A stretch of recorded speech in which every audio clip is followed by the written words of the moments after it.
The Wendigo stood at the edge of the clearing, its form a skeletal nightmare of twisted limbs and yellowed bone, its head a deer's skull crowned with splintered antlers. Its eyes, burning like dying embers in the deep sockets, were fixed on her. It did not move to attack. It never did. It simply watched, protected. A cruel laugh sliced through the tense silence of the forest. Look at her, the little harbinger with her pet monsters. Elena didn't turn. She knew that voice, sharp and coated in venom, as well as she knew the ache in her own bones, her younger sister, Celeste. "They're not my pets," Elena said, her voice barely a whisper against the rustling leaves. She kept her eyes on the creature. Its presence was a strange comfort, a terrifying and constant companion in a world that offered her nothing but cold shoulders. "Oh, really?" Celeste's footsteps crunched on fallen twigs as she drew closer, her scent of summer wildflowers and arrogant power invading Elena's space. "Then why do they follow you everywhere? Why does death cling to you like a second skin? Father says you're a curse upon this pack." Elena flinched as if struck. The words were not new, but they never lost their sting. She was an Omega without a wolf, born under a dark moon, and ever since she could remember, the Wendigo had been drawn to her, not to harm her, but to haunt the periphery of her existence, where she went. They appeared where they appeared. Misfortune followed for others. She was the harbinger of doom, a living, breathing bad omen. "I didn't ask for this," Elena murmured, hugging her thin arms around herself. The night was cold, but the chill she felt came from within. Celeste scoffed, a sharp, ugly sound. "You don't have to ask for a curse. Elena, you just have to be one, and tonight, during the blood moon ceremony, everyone will see it. When the pack gathers, your monsters will come, and this time, Father isn't going to let it slide." A knot of dread tightened in Elena's stomach. The blood moon ceremony was the most sacred night for the Ashwood pack, a time of renewal and strength.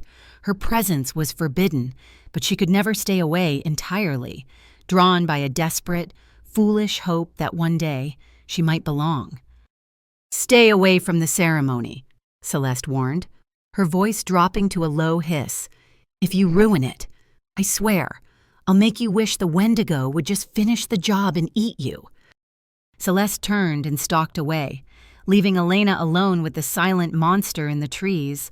The Wendigo tilted its skull-like head, and for a fleeting, insane moment, Elena felt a wave of sympathy from the creature, as if it, too, knew what it was to be an outcast. But she did not stay away. Hope was a stubborn, foolish thing.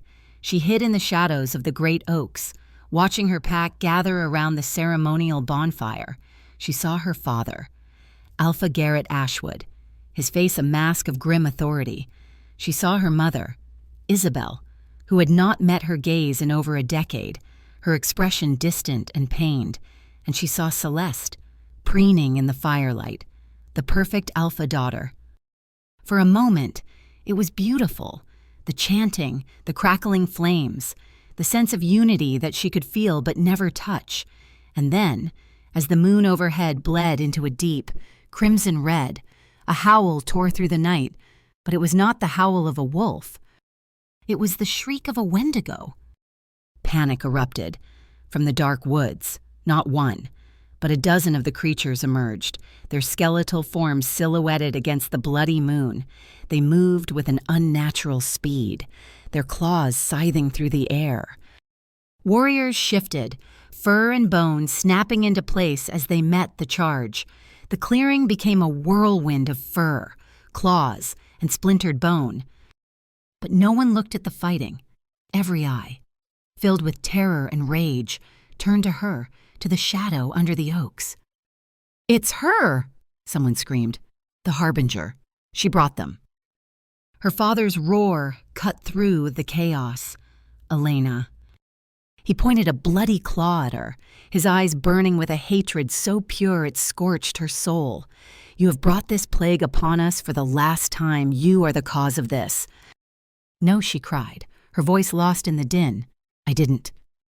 It was too late. The verdict had been passed not by a jury, but by years of superstition and fear. Two of her father's warriors seized her, their grips like iron bands on her arms. They dragged her from the trees into the terrifying heart of the chaos.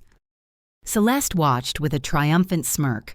Her mother simply turned away. "Tonight, we end this curse." Alpha Garrett bellowed over the sounds of battle. "The forest spirits demand a sacrifice. They have sent their demons, and we will give them the source." Elena struggled, her heart hammering against her ribs like a trapped bird. Sacrifice. The word was a death knell. They were going to feed her to the very monsters they accused her of controlling. She was dragged deep into the dark hollow, a part of the forest even the bravest warriors avoided. They tied her to an ancient, gnarled tree with thick ropes that bit into her skin. Then they left. They ran, leaving her as bait, a peace offering to the darkness she had supposedly summoned. The sounds of the fight faded, replaced by the chilling silence of the hollow. The air grew colder, heavy with a sense of ancient malevolence. And then they came. The Wendigo emerged from the shadows, their skeletal forms gliding between the trees. They circled her, a silent, ghoulish procession. Their dead eyes glowed. They did not attack. They just watched, their heads cocked as if in morbid curiosity.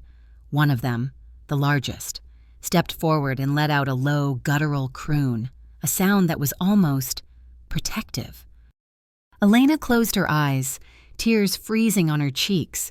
This was her end, to be devoured by the creatures that had defined her cursed existence. She waited for the snap of bone, the tearing of flesh. But it didn't come. Instead, a new sound echoed through the hollow, the sound of powerful, deliberate footsteps, and a new scent filled the air. Not the rot of the Wendigo, but something clean, cold, and utterly dominant. Pine, winter frost, and the electric tang of ozone before a lightning strike. A voice, deeper and richer than any she had ever heard, cut through the darkness, a voice like rolling thunder wrapped in velvet. "What is this?" Elena's eyes snapped open. A figure stood at the edge of the circle of monsters. He was impossibly tall, broad-shouldered, and cloaked in an aura of such absolute power that the very air seemed to bend around him. The moonlight caught the silver in his dark hair and glinted off eyes that seemed to hold the cold light of distant stars. The moment he stepped forward, the passive Wendigo became enraged. They shrieked, turning from her to face the newcomer, forming a defensive wall around her. They lunged at him, a whirlwind of bone and claw. The man didn't even flinch. He moved with a speed that was a blur to her human eyes, his hands becoming lethal weapons. He tore through them, not with desperation, but with a cold, terrifying efficiency. Bone crunched, and spectral forms dissipated into black smoke. He dispatched the entire pack in moments, a silent storm of destruction. When the last one fell, he stood panting softly in the sudden silence, his chest rising and falling. He turned his head, and his silver eyes like twin pools of liquid moonlight locked onto hers. The world tilted on its axis. For in that instant, she saw it, not with her flawed, night-blind eyes, but with some deeper sense she never knew she possessed, a shimmering, ethereal thread of brilliant gold, so bright it hurt to look at, unspooling from the center of his chest and connecting directly to her heart. It pulsed with a light that was ancient, powerful, and terrifyingly absolute. He saw it too, his breathtakingly handsome face, all sharp angles and chiseled perfection, contorted in disbelief. A raw, guttural sound escaped his lips, a sound of shock, of denial, of utter horror. He took a stumbling step back, his silver eyes wide with a feeling she couldn't name. It looked like a man who had just seen a ghost, or perhaps a man who had just realized he was chained to one. He was the most beautiful and terrifying thing she had ever seen, and somehow In the deepest part of her soul, she knew her life had just ended, and a new, far more dangerous one had just begun. His name was Matthias Blackthorn. The name was a legend, a whisper on the wind spoken with equal parts reverence and fear, the alpha of alphas, the king of all werewolves, a 500-year-old predator who ruled the continent from his stone fortress with an iron will. And he was staring at Elena as if she were an impossible puzzle he desperately wanted to smash. The golden thread of light still connected them, a tangible thing in the space between. He seemed to be the only one who could see it as clearly as she. His jaw was tight, the muscles in his neck corded. He looked like a god of war who had just been handed a newborn kitten and had no idea what to do with it. "Who are you?" he finally demanded. His voice was no longer velvet. It was pure granite, hard, cold, and unyielding. "Elena," she whispered, her throat raw. "Elena Ashwood." Matthias's silver eyes narrowed, raking over her bound form. He noted the cheap, thin dress, the bruises on her arms, the raw marks from the ropes. A flicker of something was, it anger pity, crossed his features before being ruthlessly suppressed. "Ashwood," he repeated, the name tasting like ash in his mouth. "Garrett's pack. Why would they leave you here as a sacrifice?" They think I'm a curse," she stammered, shame washing over her. "The Wendigo. They follow me." He looked around at the dissipating black smoke of the creatures he'd just destroyed. "Follow you. They were protecting you. They attacked me the moment I tried to approach you." His gaze snapped back to her, sharp and piercing. "Why?" "I don't know." Her voice cracked. "I've never known. They've always been there, in the shadows." He was silent for a long moment, his mind clearly working at a furious pace.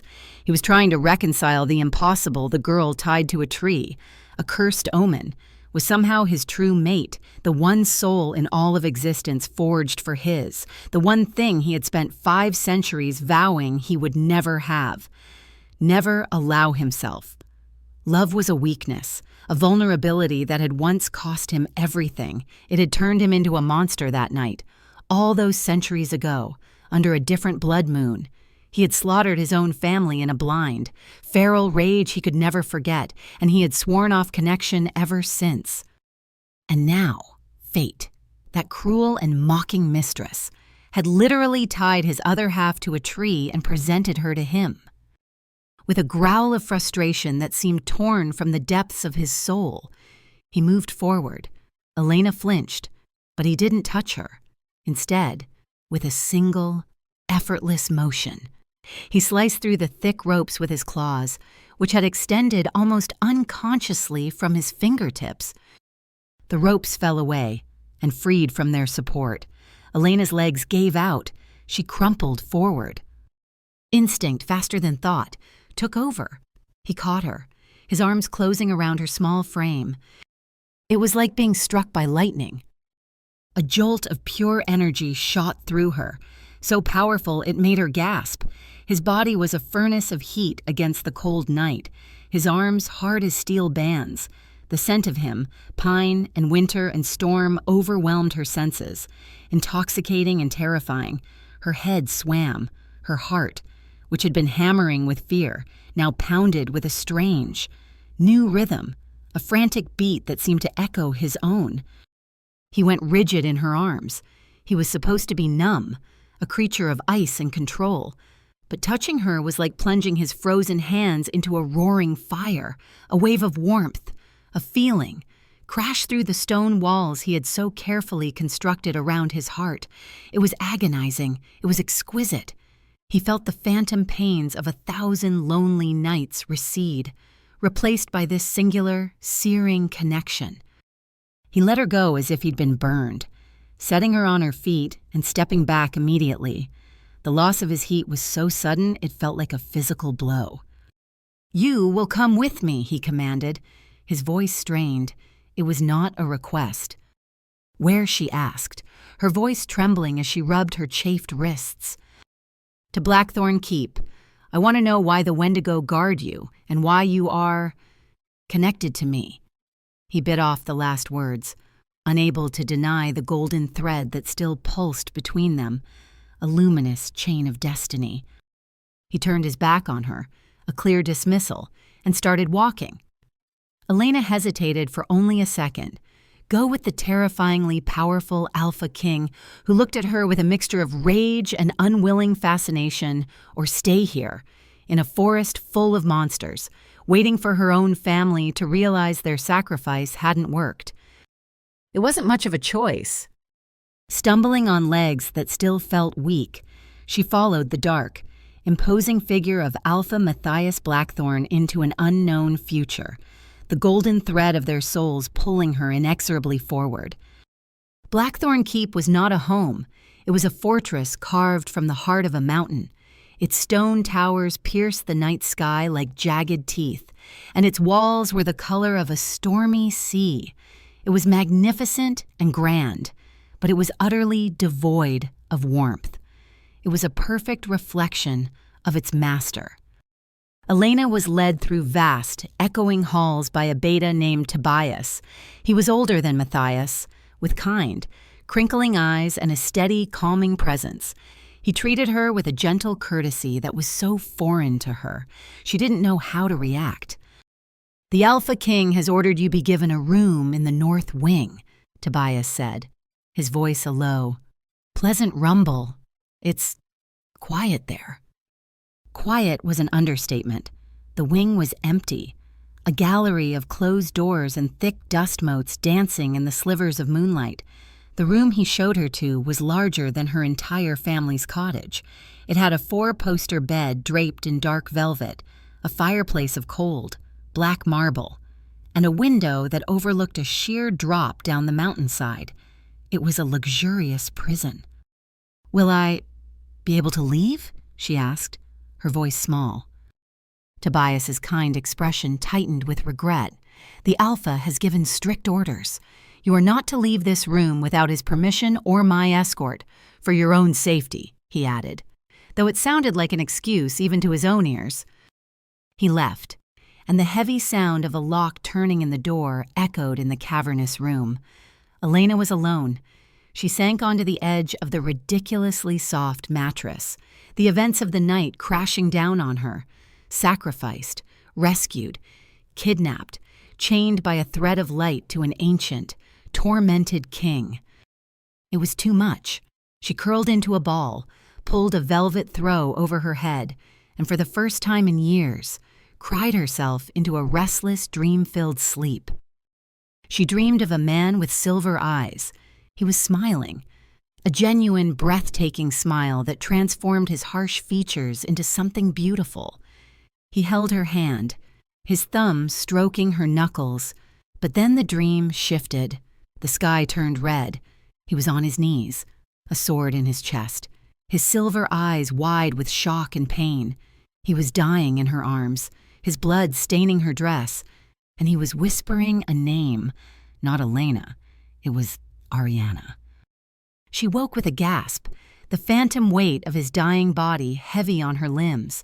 The dream was so vivid, so real, it left an ache of grief in her chest. A knock on the door startled her. It was Tobias, carrying a tray of food. "Alpha Matthias wishes to see you in his study," he said, his expression unreadable. Fear, cold and sharp, pierced through her. The study was as intimidating as the rest of the castle. It was a vast circular room lined from floor to ceiling with ancient books. A massive stone fireplace dominated one wall, and at its center, sitting behind a desk carved from a single, giant oak, was Matthias. He looked as if he hadn't slept.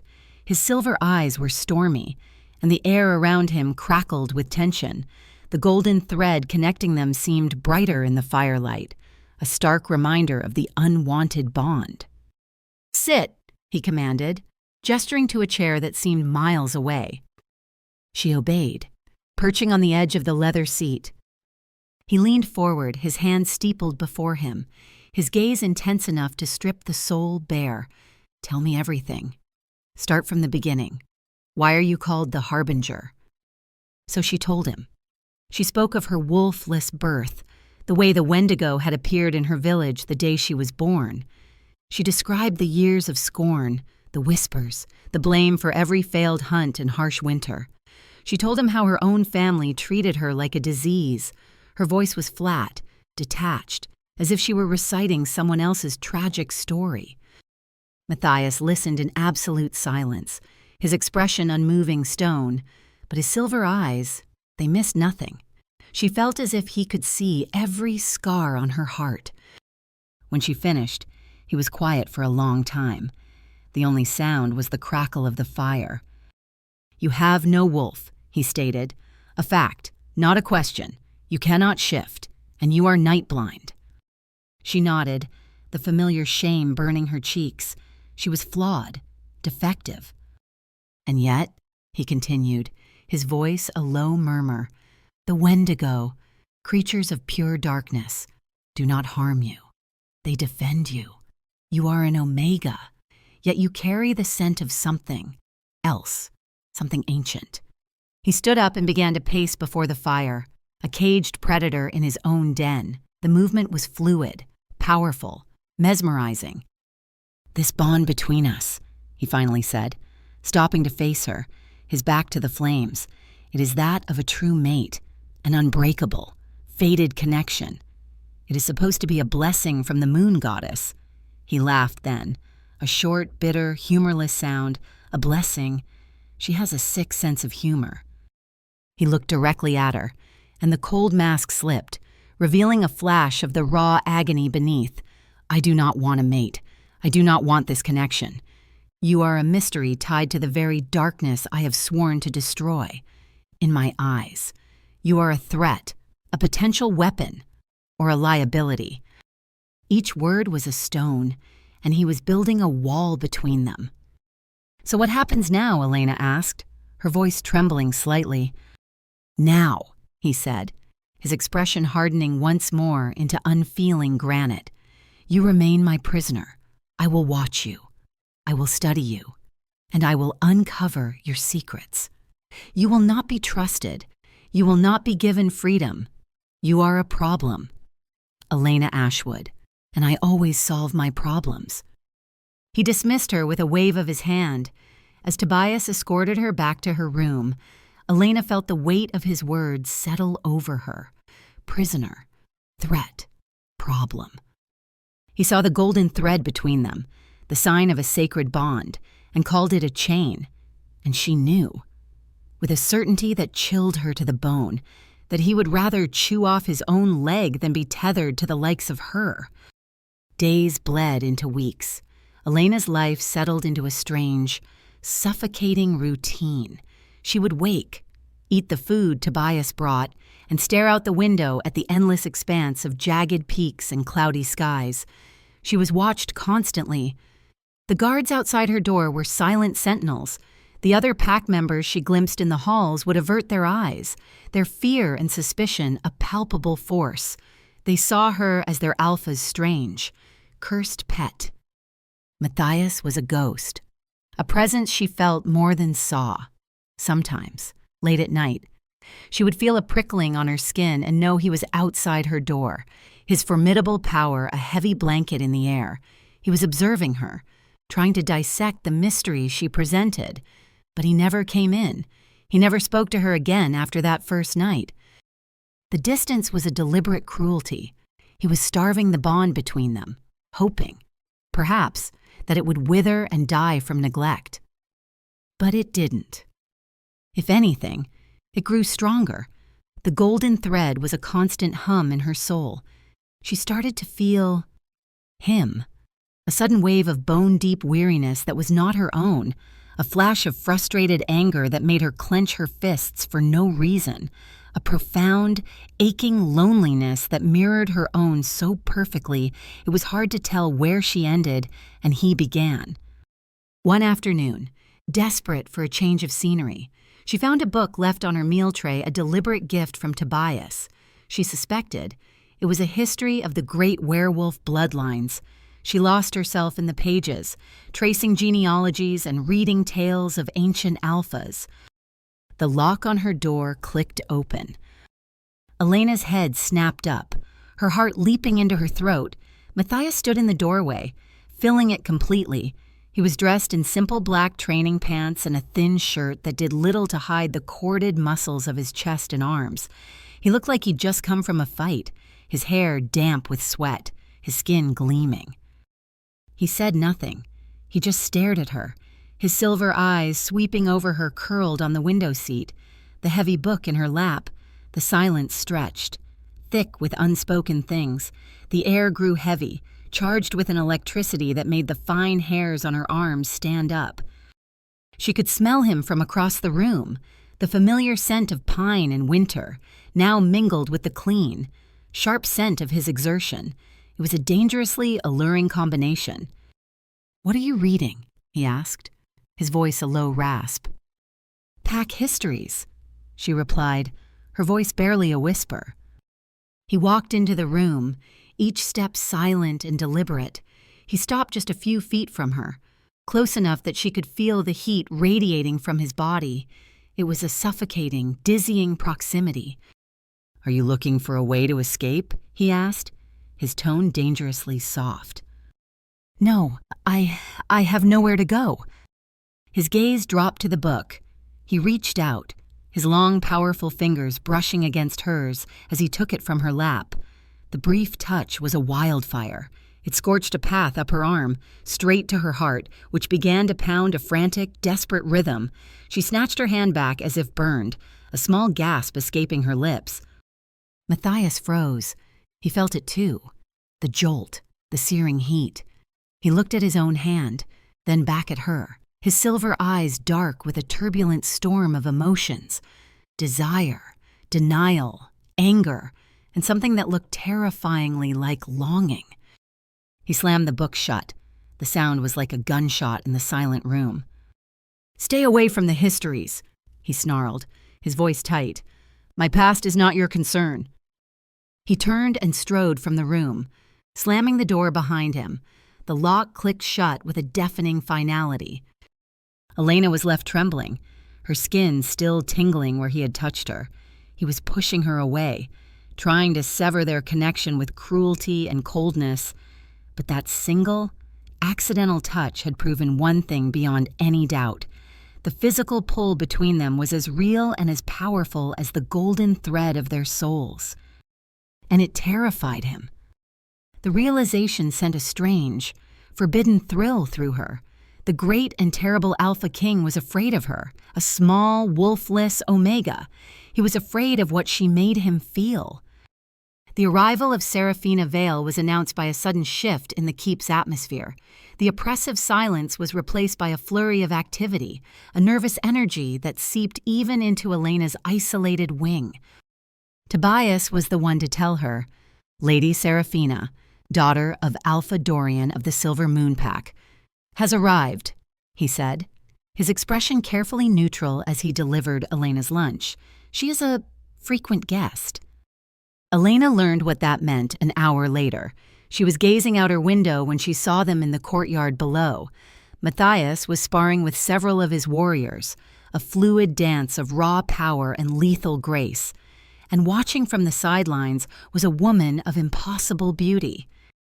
Seraphina Vale was tall and statuesque, with hair the color of molten gold and eyes like brilliant emeralds. She moved with the confident grace of a born alpha female, her laughter echoing in the courtyard, a bright, clear sound that felt alien in the grim fortress. She was everything Elena was not: strong, confident, beautiful, and utterly perfect.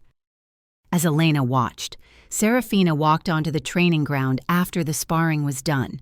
She said something to Matthias, a playful smile on her lips, and then playfully pushed his shoulder. Matthias, who had been a creature of stone and ice around Elena, actually let a ghost of a smile touch his own lips. He said something back, his head inclined towards her in a gesture of intimacy that made Elena's stomach twist into a painful knot. This was the woman everyone expected to be their Luna, the perfect queen for the Alpha King. Later that day, the lock on Elena's door turned. She expected Tobias, but it was Seraphina who stood there, a vision in a deep green gown. She smiled, but it didn't reach her emerald eyes.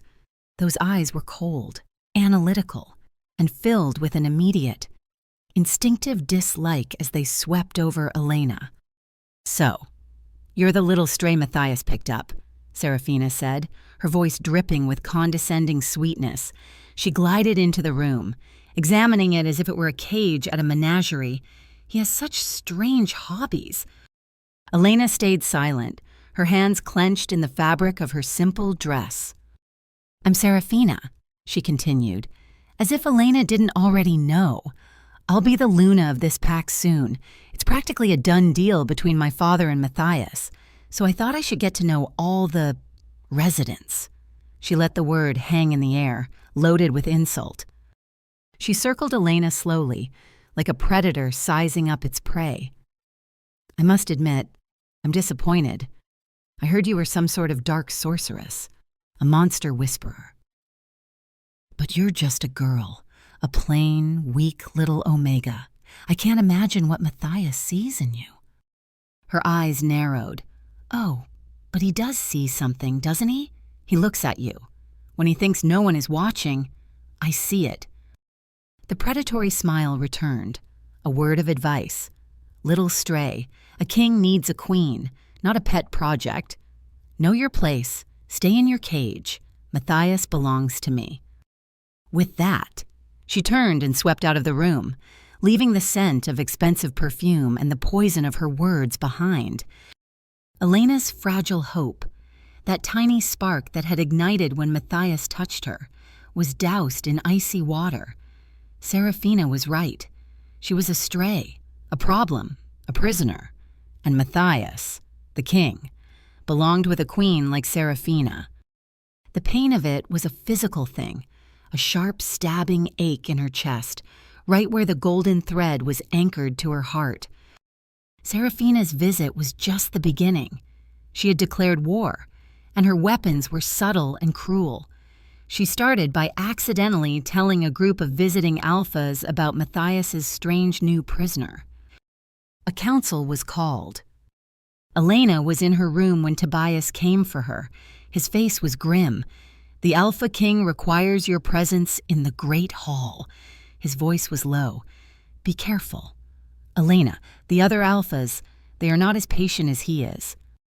The Great Hall was a vast, intimidating cavern of stone and shadow, dominated by a long, dark wood table. Matthias sat at its head, looking every inch the king, his face an unreadable mask of cold authority. Around the table sat a dozen other alphas, powerful men and women whose combined aura was a crushing weight. Serafina sat near Matthias, a look of smug satisfaction on her face. She had set this stage. When Elena entered, a hush fell over the room. Every pair of eyes locked onto her, filled with suspicion and hostility. "This is the one and old," scarred Alpha with a patch over one eye snarled. "This child is the source of the Wendigo surge." "Alpha Blackthorn," another said, his voice slick with false deference. "We respect your authority, but harboring a creature like this is a danger to us all. She is a known harbinger. The legends are clear. Such omens must be purged." Purged, Matthias's voice was dangerously quiet, but it cut through the murmurs like a shard of ice. "You speak of executing a girl based on old superstitions. Superstitions that are proving true." Serafina's father, Alpha Dorian, boomed. "Our borders have seen more Wendigo activity in the last month than in the last decade, ever since you brought her here." He spat the word as if it were poison. The demands grew louder. "Kill her, it's the only way. End the curse." Elena stood frozen, the target of all their hatred. She felt like a mouse surrounded by lions. She looked at Matthias, her heart pleading with him. His face was stone for a terrible moment. She thought he would give in to them. He had called her a problem. This was the easiest solution. He stood up. The movement was slow, deliberate, and it commanded absolute silence. The sheer force of his presence bent the will of everyone in the room. "She is under my protection." Matthias stated, his voice ringing with absolute power. "She is on my lands, and she is my responsibility. I am investigating the matter. I will discover the truth of her connection to the Wendigo." He swept his glacial silver gaze over every alpha at the table. "And if any of you touches a single hair on her head, you will answer to me. Is that understood?" The threat was unspoken but crystal clear.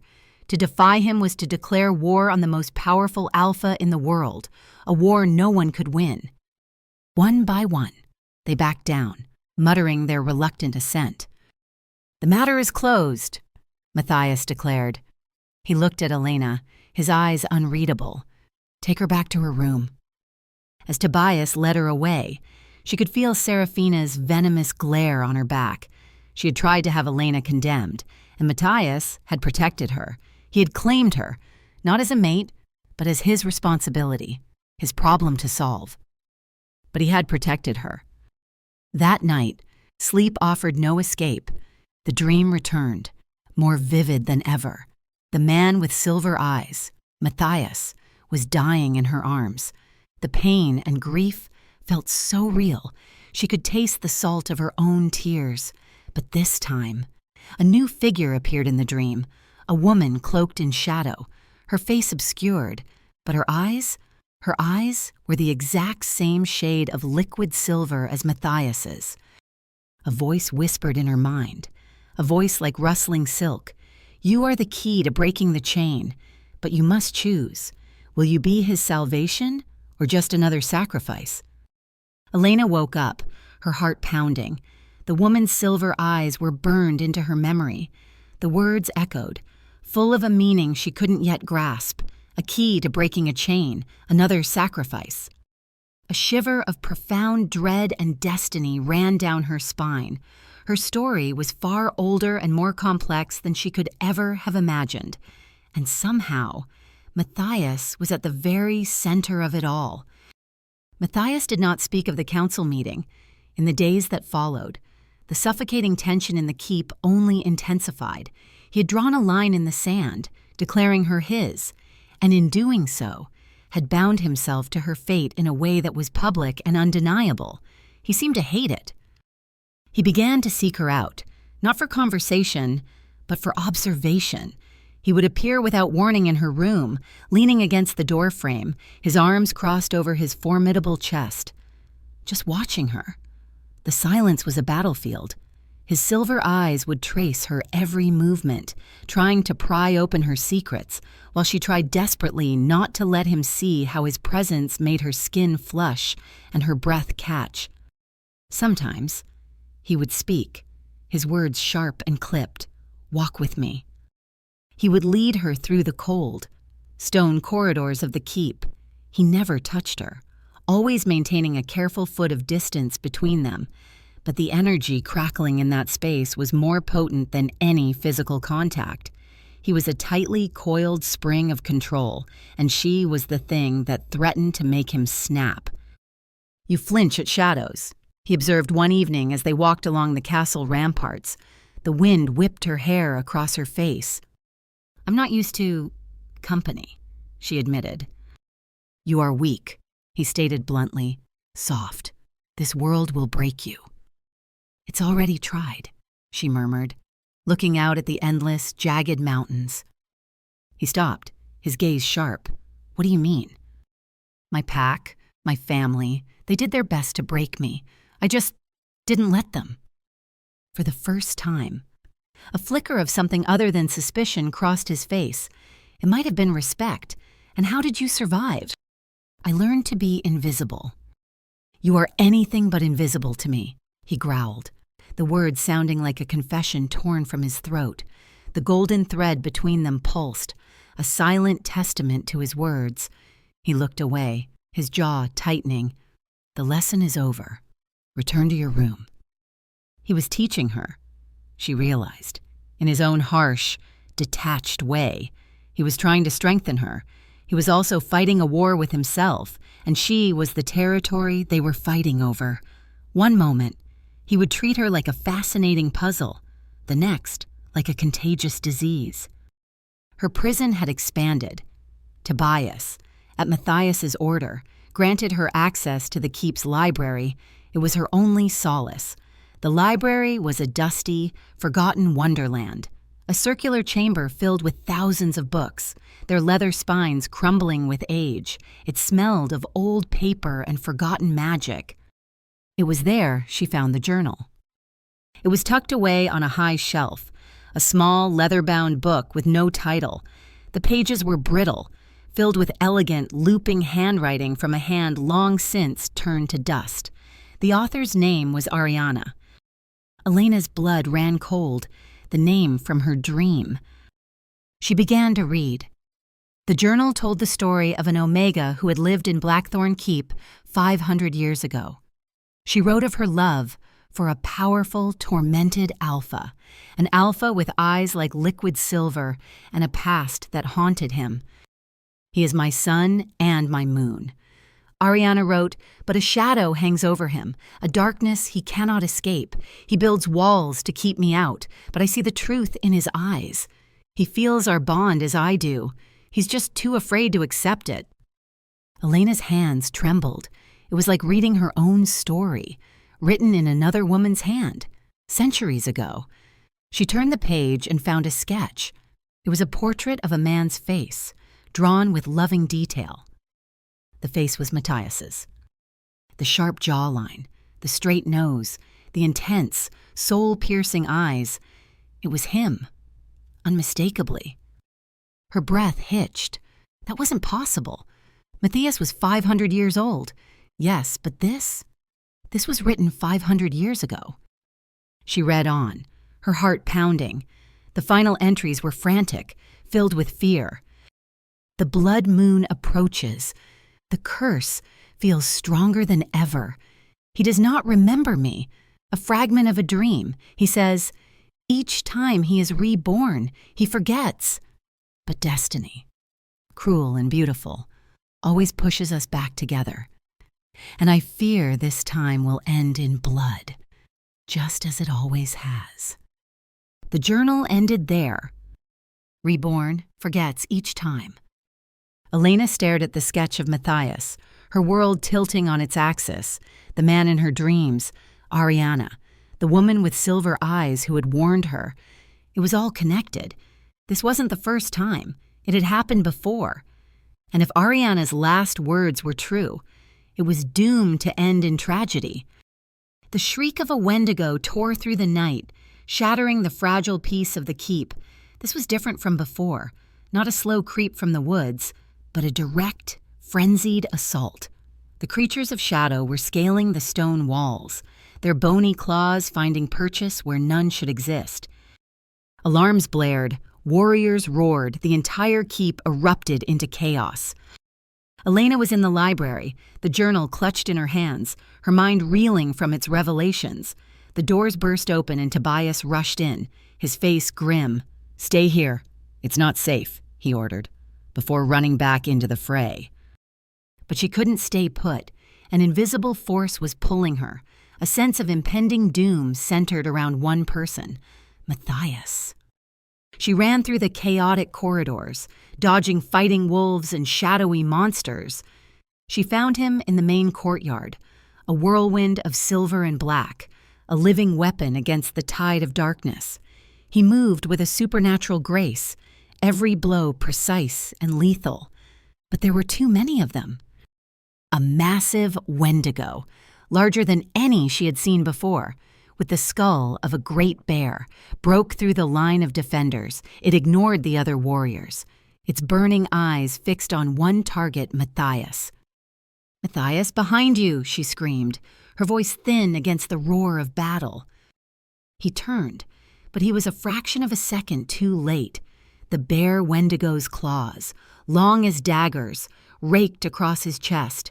Matthias roared in pain as he was thrown back, crashing against a stone pillar. The creature loomed over him, ready for the killing blow. Time seemed to slow down. Elena didn't think. She acted. She ran forward, putting herself between Matthias and the monster. "No," she screamed, her arms spread wide. The Wendigo paused. Its burning eyes flickered from the downed Alpha King, to the small, defiant girl. It tilted its massive bear skull, a flicker of recognition, confusion. In that moment of hesitation, something inside Elena broke free. A dam of power she never knew existed shattered. It wasn't a thought. It was pure instinct, a desperate, primal need to protect him, to save him. A blinding light erupted from her, a wave of pure golden energy that blasted outwards. It was the color of the sun, of the thread that connected her to Matthias, and it was incandescently bright. The light washed over the courtyard, warm and powerful. The Wendigo shrieked as the light touched it, not a sound of pain, but of shock. It recoiled, stumbling back. The other creatures around the courtyard staggered, their shadowy forms wavering. They turned as one and fled, melting back into the darkness from which they came. The light receded, drawing back into Elena, leaving her gasping and dizzy. The courtyard was silent, save for the panting of the warriors. She rushed to Matthias's side. The gashes on his chest were deep, bleeding sluggishly. He was pale, his breathing shallow. "Matthias," she whispered, her hands hovering over his wounds, afraid to touch him. He looked at her, his silver eyes wide with astonishment and a dawning, terrifying understanding. What was that?" he rasped. "I don't know," she confessed, tears welling in her eyes. I couldn't let it hurt you." As she spoke, a faint golden glow began to emanate from her palms. Hesitantly, she placed her hands on his chest, directly over the wounds. The glow intensified, sinking into his skin. The warmth was incredible. Under her fingers, she felt the torn flesh begin to knit together, the skin sealing itself with impossible speed. Within moments, the deadly wounds were gone, leaving behind only smooth, unmarred skin and torn, bloody fabric.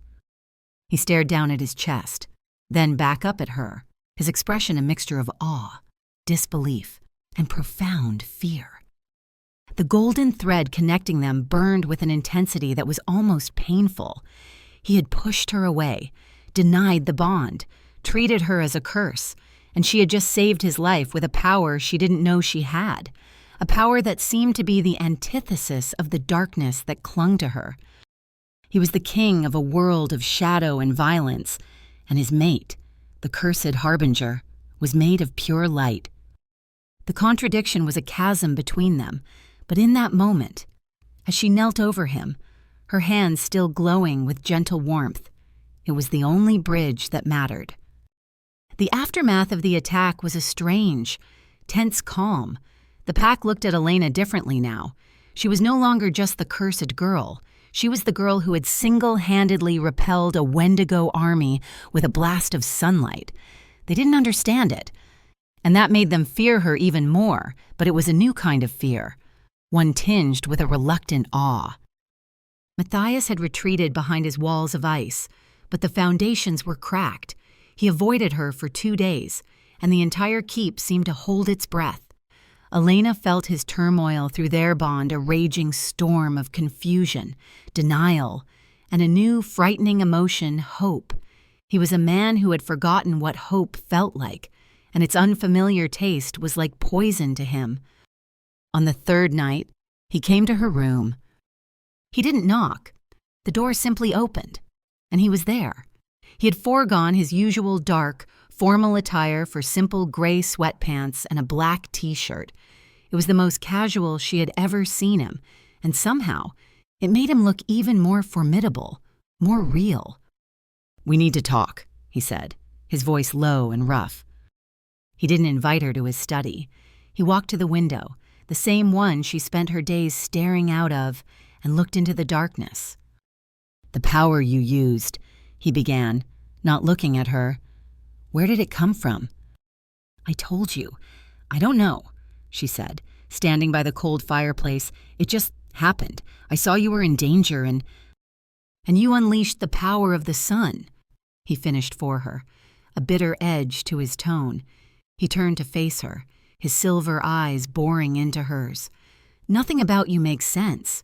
You are an Omega with no wolf, a beacon for dark creatures who are inexplicably loyal to you, and you possess a light magic so pure it can heal mortal wounds and banish shadows.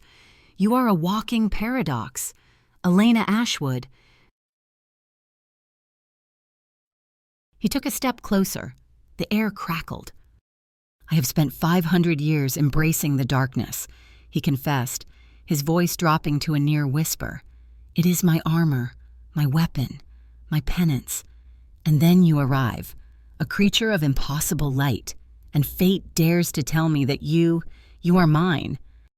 He was now standing directly in front of her, so close she had to tilt her head back to look at him, so close she could see the flecks of darker gray in his silver eyes, could count the individual lashes that framed them.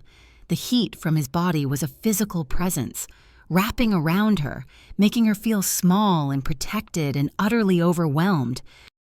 Every instinct I have screams at me to run from you, he murmured, his gaze dropping to her lips, to lock you away where your light cannot reach me, cannot remind me of what I am not, of what I lost. What did you lose? She whispered, her heart pounding against her ribs. His eyes, filled with an ancient, unbearable pain, met hers again. Everything.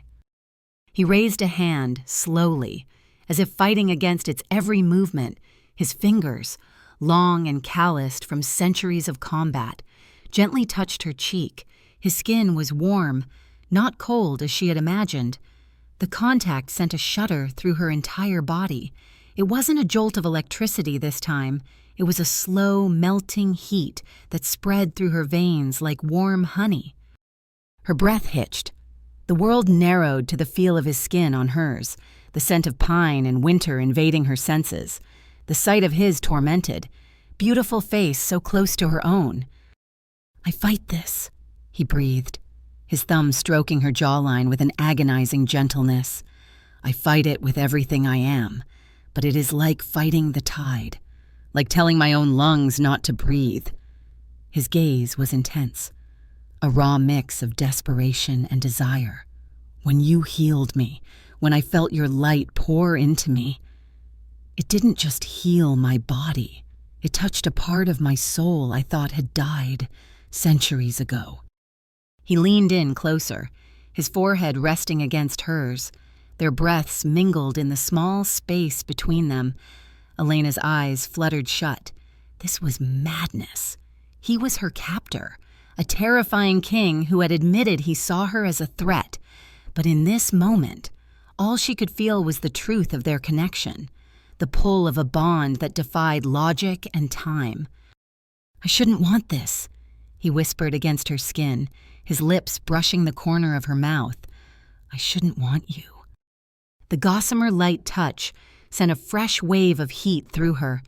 It was a promise of a kiss, a question asked without words. Every fiber of her being screamed for her to close the infinitesimal distance between them, to feel his lips on hers, to taste the mystery and the pain and the power that was Matthias Blackthorn.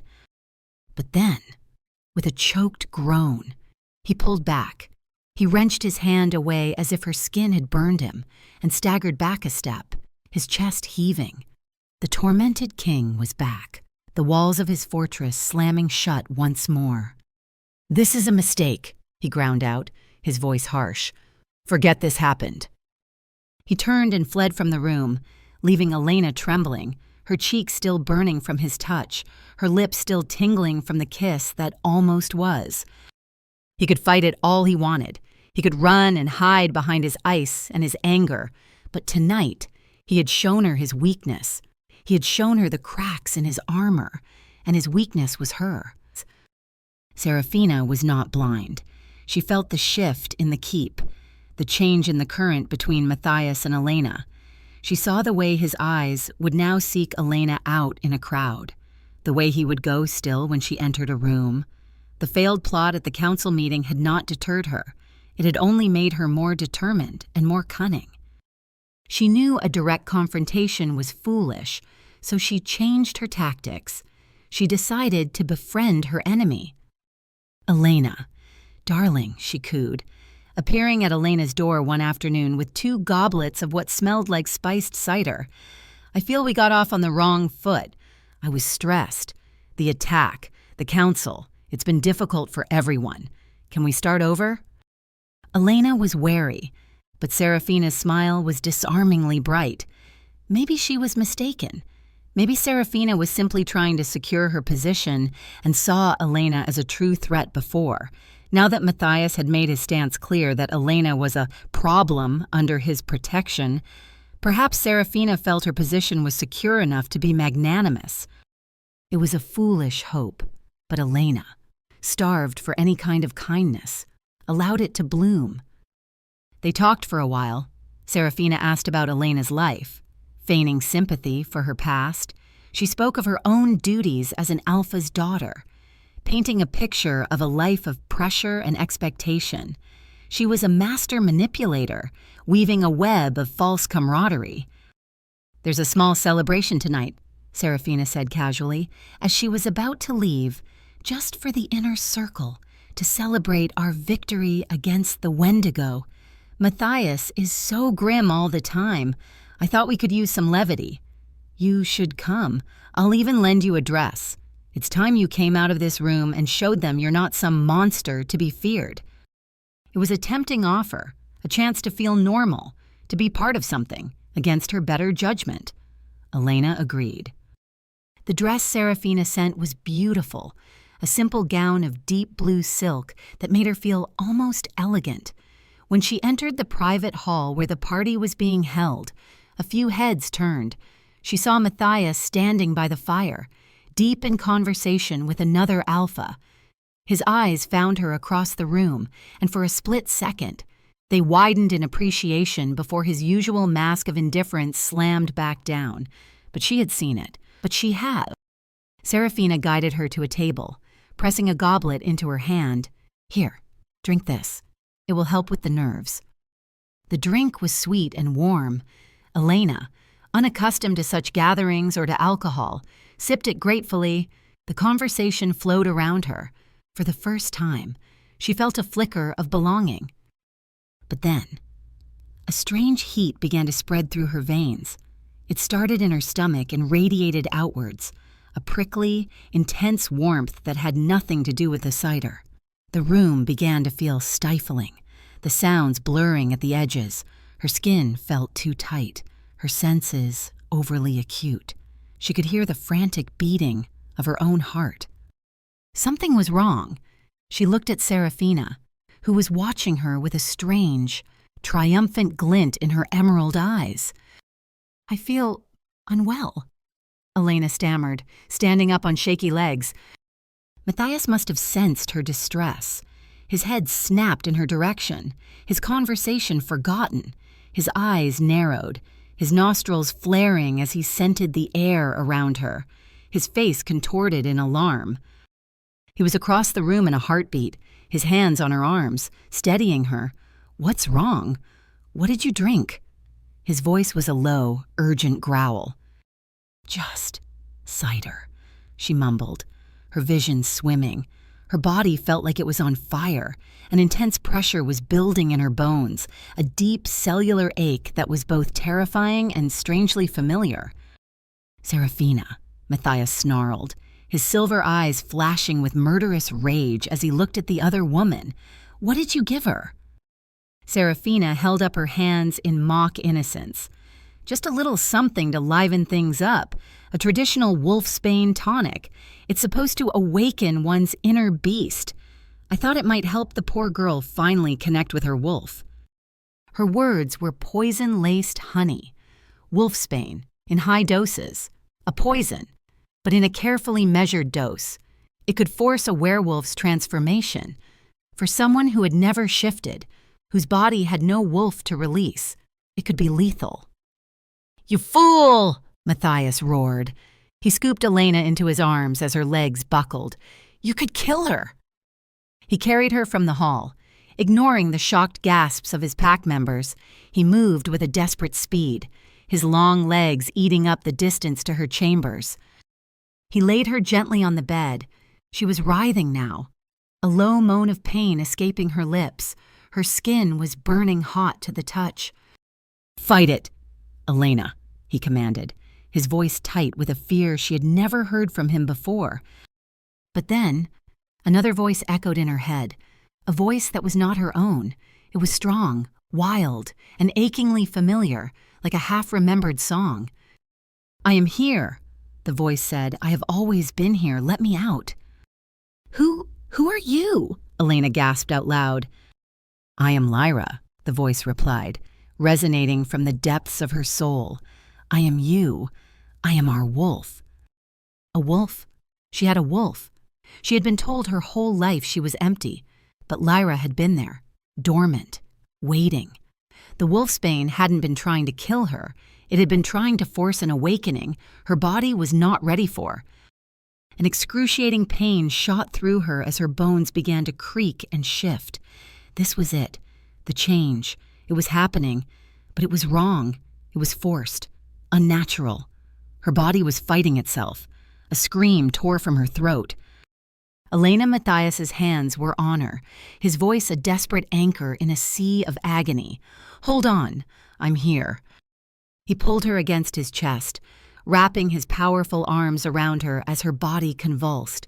He poured his own alpha strength into her, a tangible wave of power and calm, trying to soothe the violent, chaotic energy ripping her apart from the inside.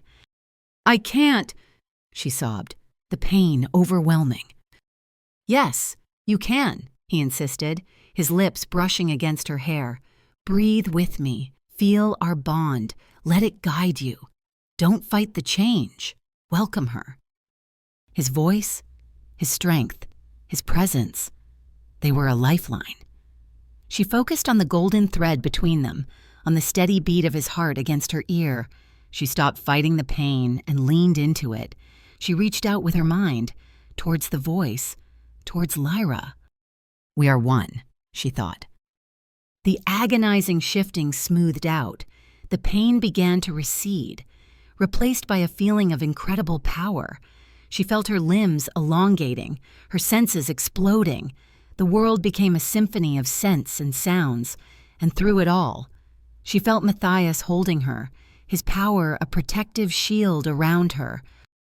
In the grip of the transformation, under the influence of the potent drug and the raw, primal energy of the shift, their guards were down. Instinct took over. The need to connect, to solidify their bond, was overwhelming. She turned her head, her newly forming muzzle pressing against his neck. The urge to bite, to mark him as hers, was a physical craving. His own head dipped, his fangs elongating, hovering just over the sensitive skin where her neck met her shoulder. The alpha instinct to claim his mate, to make her his, was a roaring fire in his blood. For one breathtaking, heart-stopping moment, they were on the precipice. The world held its breath. One move, and they would be bound for eternity, their souls and bodies irrevocably linked.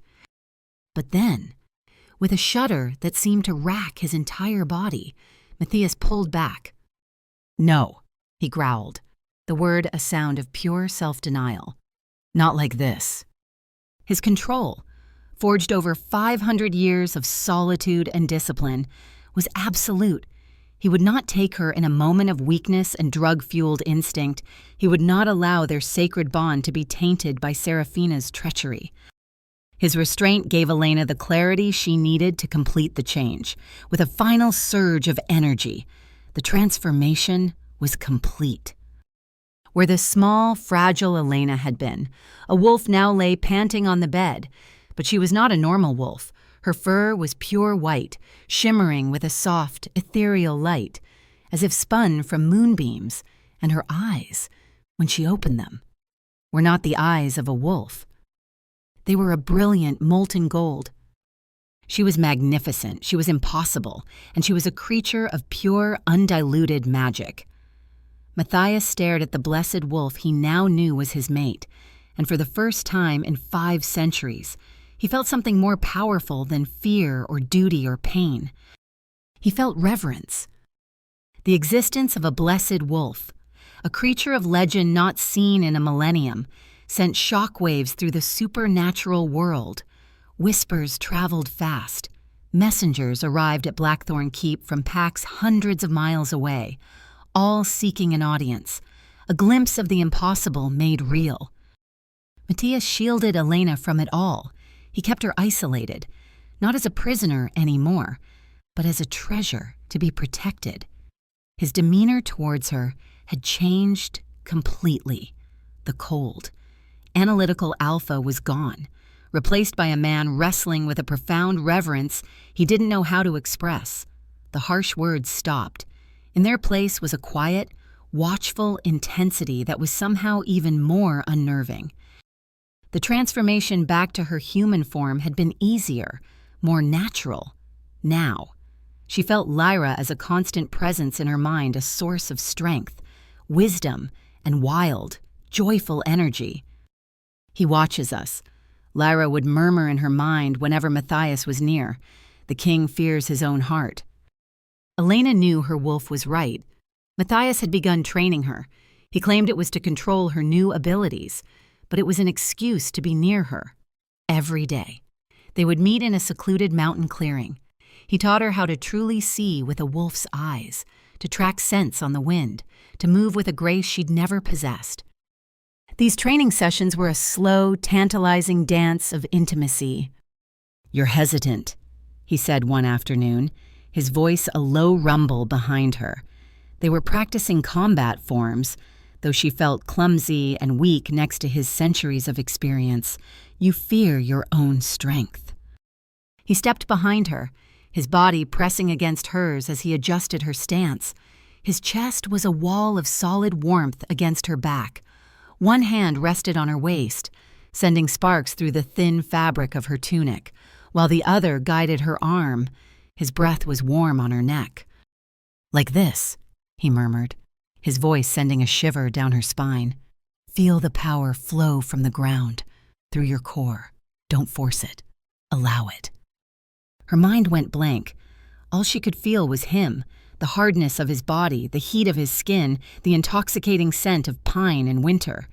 The golden thread between them blazed. "He wants to kiss you," Lyra said, her mental voice full of amusement. "He's trying very hard not to." Elena's heart hammered.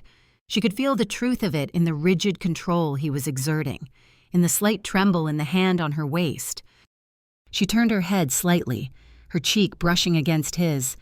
"Matthias," she whispered, his name a breath of sound. He froze. His silver eyes, dark and stormy, met hers. The air between them grew thick, heavy with unspoken desire. He looked at her mouth, and she saw his control begin to fracture. He was leaning in, the battle in his eyes all but lost.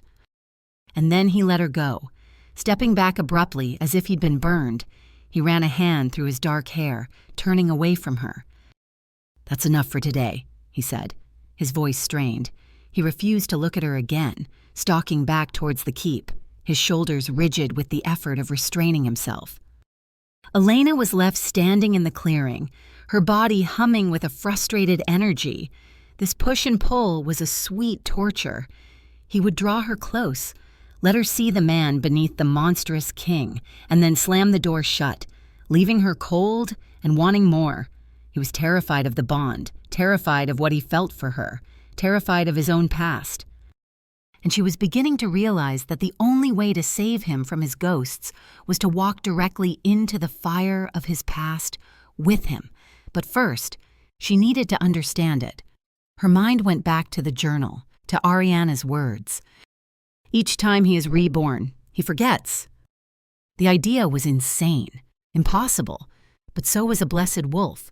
So was healing magic. So was a 500-year-old Alpha King who looked exactly like a sketch in a 500-year-old diary. The puzzle was far from solved, but she was slowly gathering the pieces, and every piece pointed to a tragedy that was centuries in the making. A week after her transformation, an unexpected visitor arrived.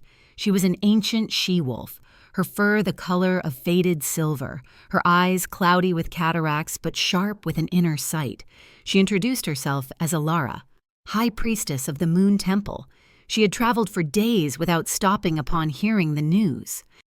Matthias granted her an immediate audience, meeting her with Elena in the Great Hall. The old priestess approached Elena, not with fear or even awe, but with a deep, solemn reverence. She reached out a gnarled, trembling hand and gently touched Elena's cheek. "It is true," Alara whispered, her voice like the rustling of dry leaves. "The blessed child has returned." She turned her clouded eyes to Matthias, Alpha King. "You know what this means. A blessed wolf is born once in a millennium. She is a direct vessel of the goddess's will, a soul chosen to bring balance between the light and the shadow." Matthias's face was grim. "I am aware of the legends, priestess." Alara's gaze returned to Elena, and her expression was filled with a profound pity. "Child, you carry a great power, but also a great burden. For every blessed wolf in history has been born to a tragic destiny. They are catalysts for great change, but none have ever survived the goddess's final trial." A cold dread washed over Elena. What trial?" "Each is different," Alara explained softly. "A test of strength, of will, of heart. The goddess does not grant her favor without demanding the ultimate sacrifice in return. The legends say the blessed wolf is born to save the one her soul is tied to, but in doing so, she is always consumed." The words hung in the air, heavy and ominous.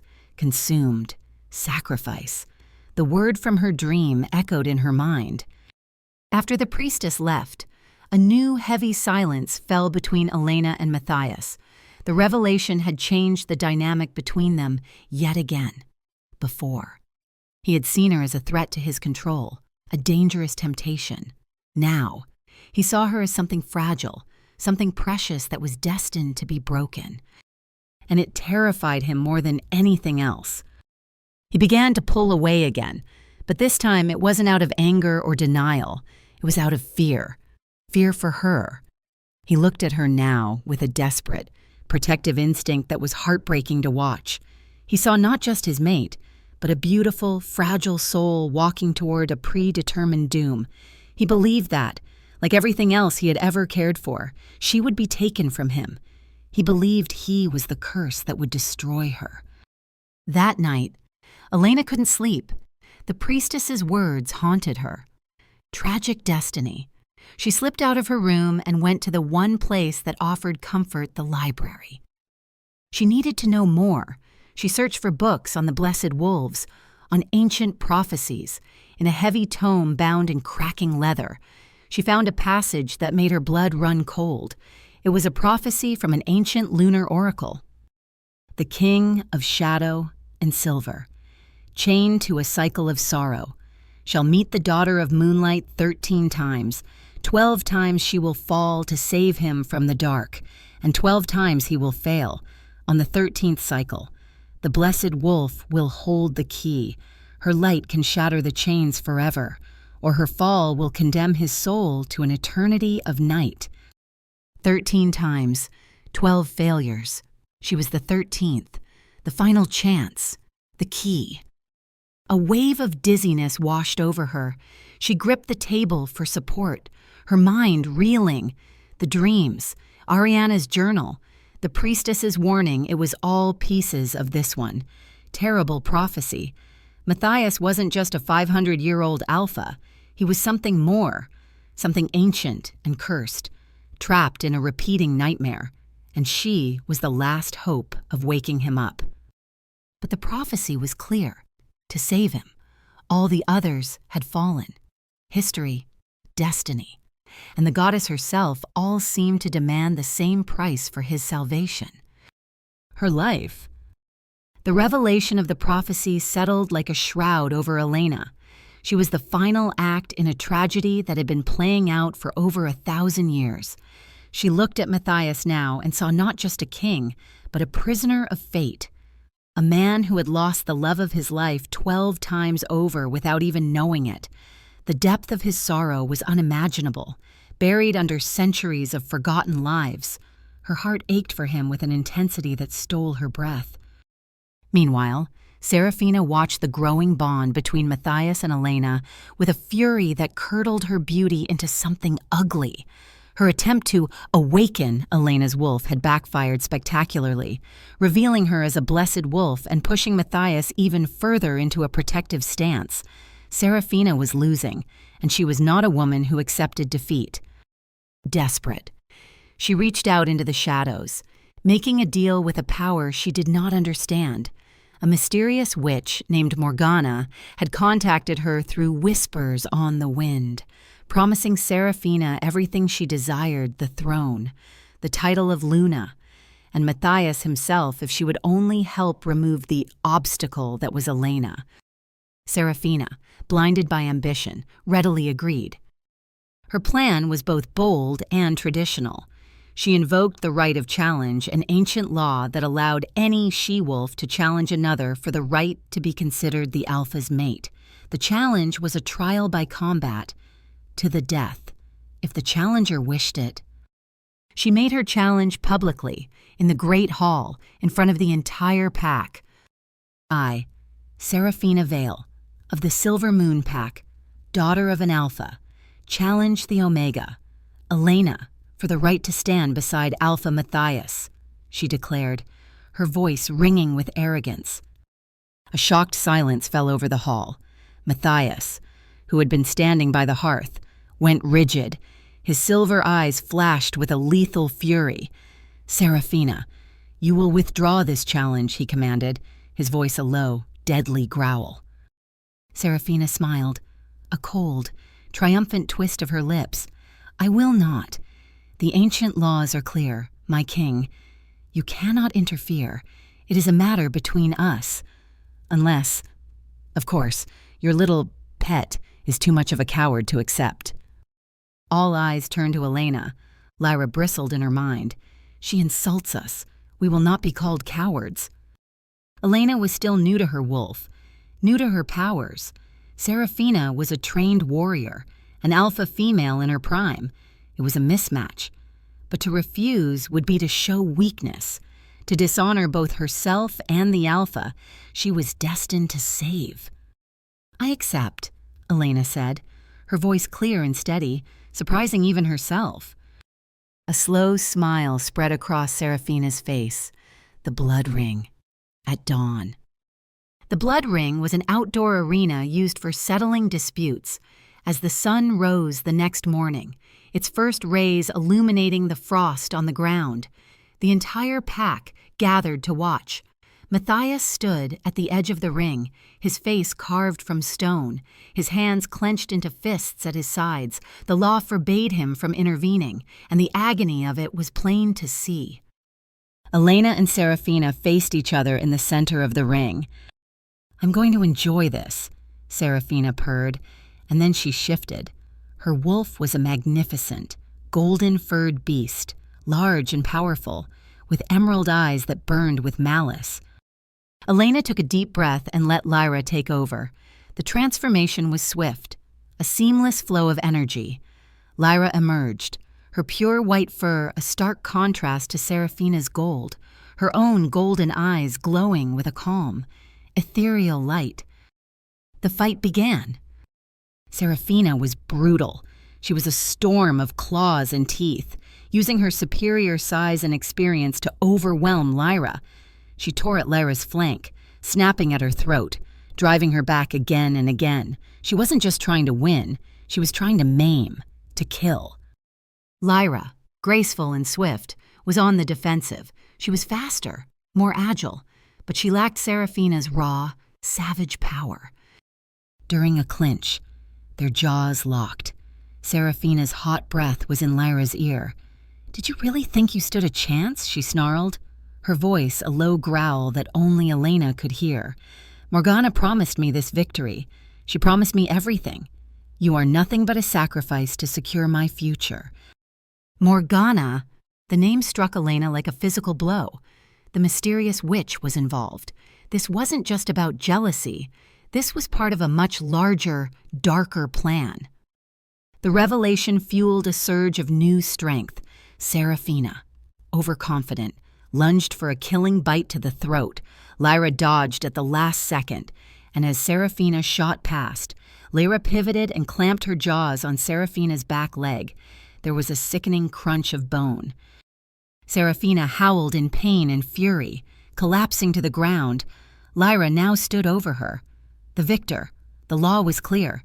She could end it. She could kill her. The entire pack held its breath. Matthias watched, his silver eyes unreadable, but a silent message flowed between them through the bond. The choice is yours. Lyra leaned down, her teeth bared, and Serafina squeezed her eyes shut, whimpering in terror. But Lyra did not bite. She simply held her gaze for a moment longer before stepping back. Elena retook control, shifting back to her human form. She stood panting, bruised and bleeding, but alive. "I will not kill you," Elena said, her voice ringing out in the silent arena, "because I am not like you." She turned her back on her defeated foe and walked towards the edge of the ring, towards Matthias. The look in his silver eyes was one she had never seen before. It was not reverence, not fear, not desire. It was pride, pure, unadulterated pride. But her mercy would come at a terrible cost, because as she spared Serafina's life, a different life, one precious to them both, was being stolen away in the shadows. While the duel raged, Tobias had been uneasy. He trusted Elena's strength, but he did not trust Serafina's honor. He had seen the way she had been acting, the dark whispers in the corridors, the scent of strange magic clinging to her chambers. He had decided to do some investigating of his own. He found what he was looking for in her room. Tucked beneath her mattress was a small, intricately carved box. He pried it open. Inside was not jewelry, but a lock of Matthias's hair tied with a black ribbon, and a letter written in a strange, spidery script. It was from Morgana. The letter detailed a ritual, a spell that would use the Alpha's hair to create a charm of influence, clouding Matthias's judgment and making him more susceptible to Serafina's will. More chillingly, it spoke of a contingency plan. If the blessed wolf proves too resilient, the letter read, then the beta must be removed. He sees too much. He is the king's conscience. Without him, the king will be lost in his own grief, easy to manipulate. Use the blade I have provided. It is coated in silver and wolfsbane. A single cut will be fatal. Frame the white wolf for the deed. Her mercy will be seen as a trick. Her victory, a prelude to betrayal. Tobias's blood ran cold. He had to warn Matthias. He pocketed the letter and turned to leave the room. Serafina was standing in the doorway. Her golden wolf form was gone, replaced by her human one. She was leaning against the frame, cradling her injured leg, but the look on her face was not one of defeat. It was a mask of cold, reptilian fury in her hand. She held a wicked-looking dagger with a black, gleaming blade, the blade from the letter. "You know, for a beta, you are remarkably stupid," she said, her voice a low hiss, "always sniffing around where you don't belong." "Serafina," Tobias said calmly, trying to de-escalate, to find a way out. "It's over. You lost. Give me the dagger." She laughed, a sharp, unhinged sound. "Lost? Oh, no. Elena was just the opening act. You're the main event." She lunged, despite her injury. Her speed was blinding. Tobias was a skilled warrior, but he was caught by surprise. He sidestepped the first thrust, but the second one was too fast. The black blade sliced across his arm. It was just a shallow cut, but the effect was instantaneous. A fire of agonizing poison shot through his veins. His strength abandoned him. His vision blurred, and he collapsed to the floor, gasping for air. The silver and wolfsbane mixture was working with terrifying speed. Serafina stood over him, her beautiful face twisted into a grotesque sneer. "Matthias should have chosen me," she whispered, her voice trembling with rage and madness. I was perfect. I would have been his perfect Luna. She knelt beside him. Don't worry. I'll make sure he knows it was his precious little mate who did this. I'll frame it perfectly. They'll find you here, with a strand of her white fur on your body, and everyone will believe it. They already fear her. Tobias looked up at her, his life fading, his last thoughts of his mate, Maria, and of the king he had served so loyally. He had to warn him. He opened his mouth to shout, but only a choked gurgle came out. Seraphina smiled coldly. Goodbye, Tobias. She plunged the dagger into his heart. Then, with cold precision, she set the scene. She took a white fur cloak from Elena's room, a gift from Matthias after her first shift, and tore a piece from it, planting a few strands on Tobias's body. She dropped the dagger near him. Then she limped away, melting back into the shadows of the keep, a ghost leaving a nightmare in her wake. The first person to find him was his mate, Maria. She had been looking for Tobias, wanting to tend to his wounds from the earlier Wendigo attack. She followed his scent to Seraphina's wing of the castle, a cold knot of dread forming in her stomach. Why would he be here? The door was ajar. She pushed it open and saw him. A scream, raw and guttural and full of a pain that could shatter stone, tore from her throat. It echoed through the keep, a sound of pure, unadulterated agony. Elena and Matthias were just returning from the blood ring, the flush of victory still on her cheeks, the warmth of his pride still a tangible thing between them. The scream hit them like a physical blow. They ran. Following the sound, they burst into Seraphina's room to a scene from a nightmare. Maria was on her knees, cradling Tobias's lifeless head in her lap, her body racked with sobs. Tobias lay in a pool of his own blood, his eyes open and empty. The black dagger was on the floor beside him, and clutched in his cold, dead hand was a small clump of pure white fur. Elena gasped, her hand flying to her mouth.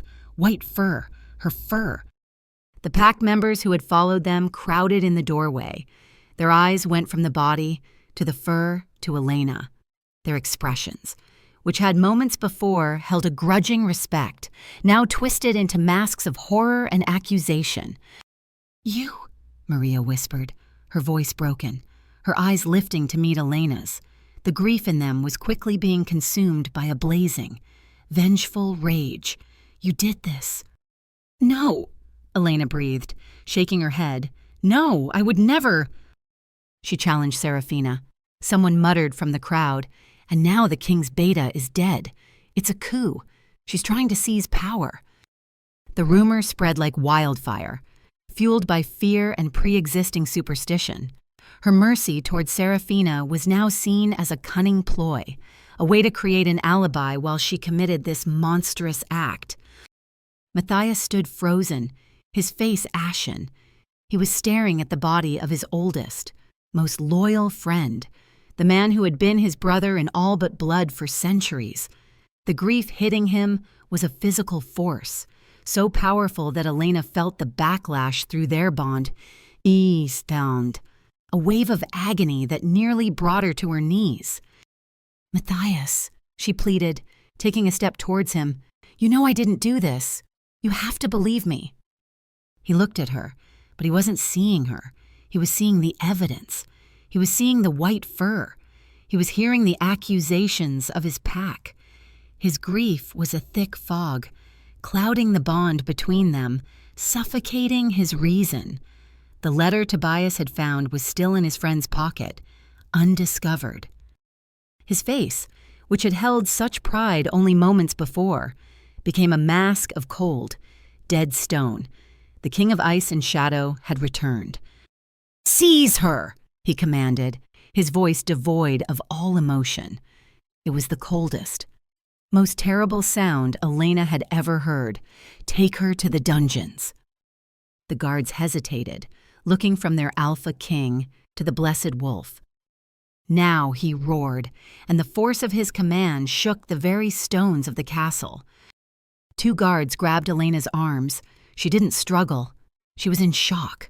The man she loved, the man she was fated to save, the other half of her soul, was looking at her with eyes of utter betrayal, his heart closed off to her completely. As they dragged her away, she saw Serafina in the crowd. She was leaning against the wall, a single tear tracing a path down her cheek, her face a perfect mask of grief and horror. But her emerald eyes met Elena's for a fraction of a second, and in them, Elena saw the truth.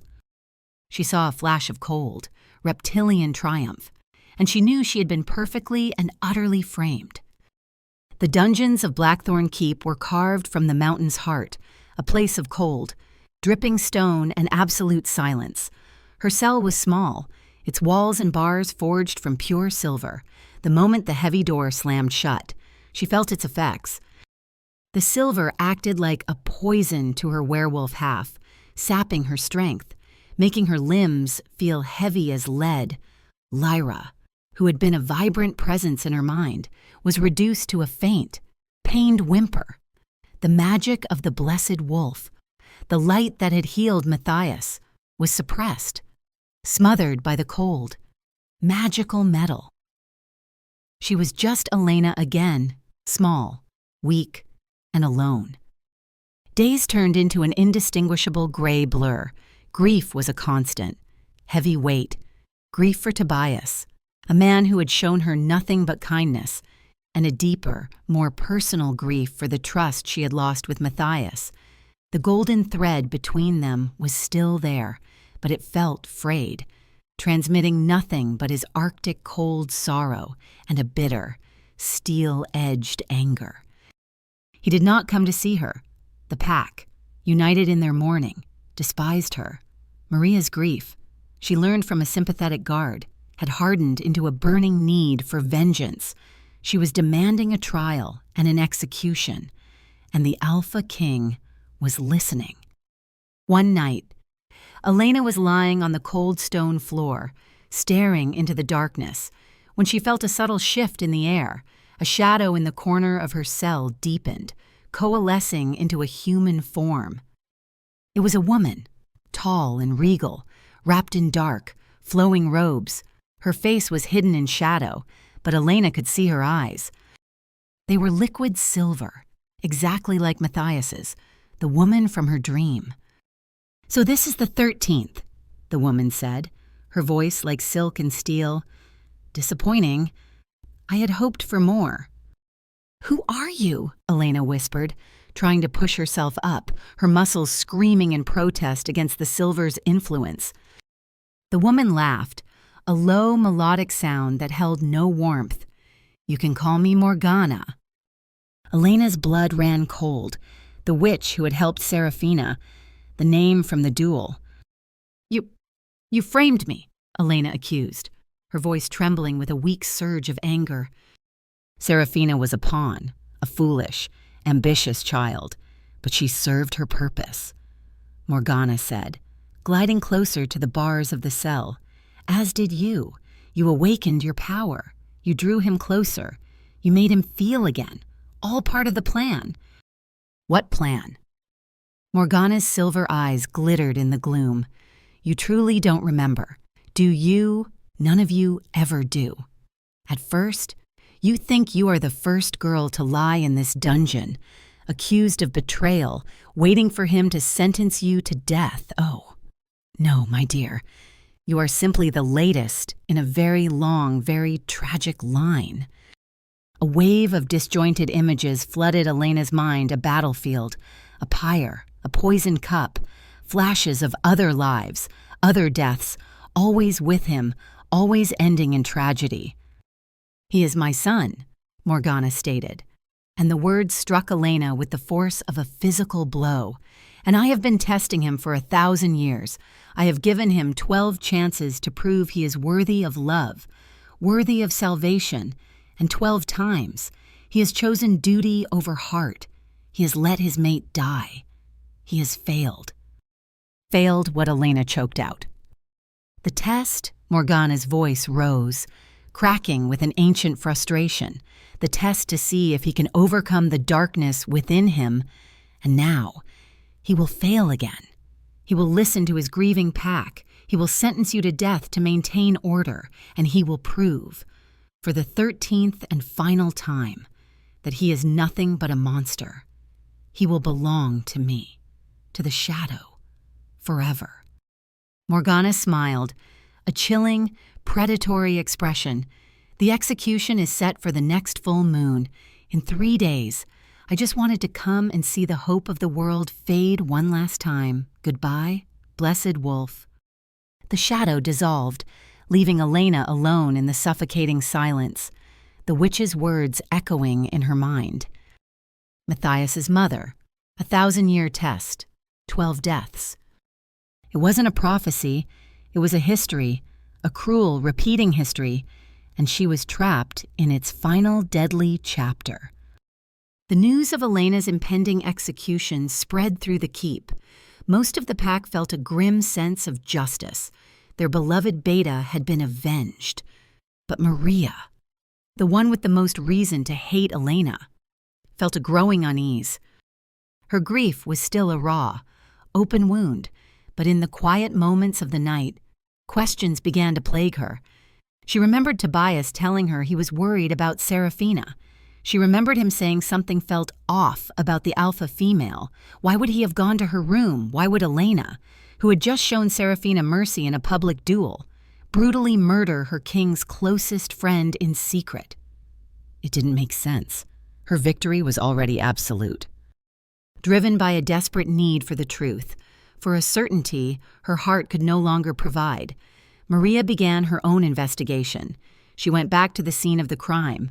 The room had been cleaned, but she was a wolf. She followed the ghost's scents, the lingering traces of emotion.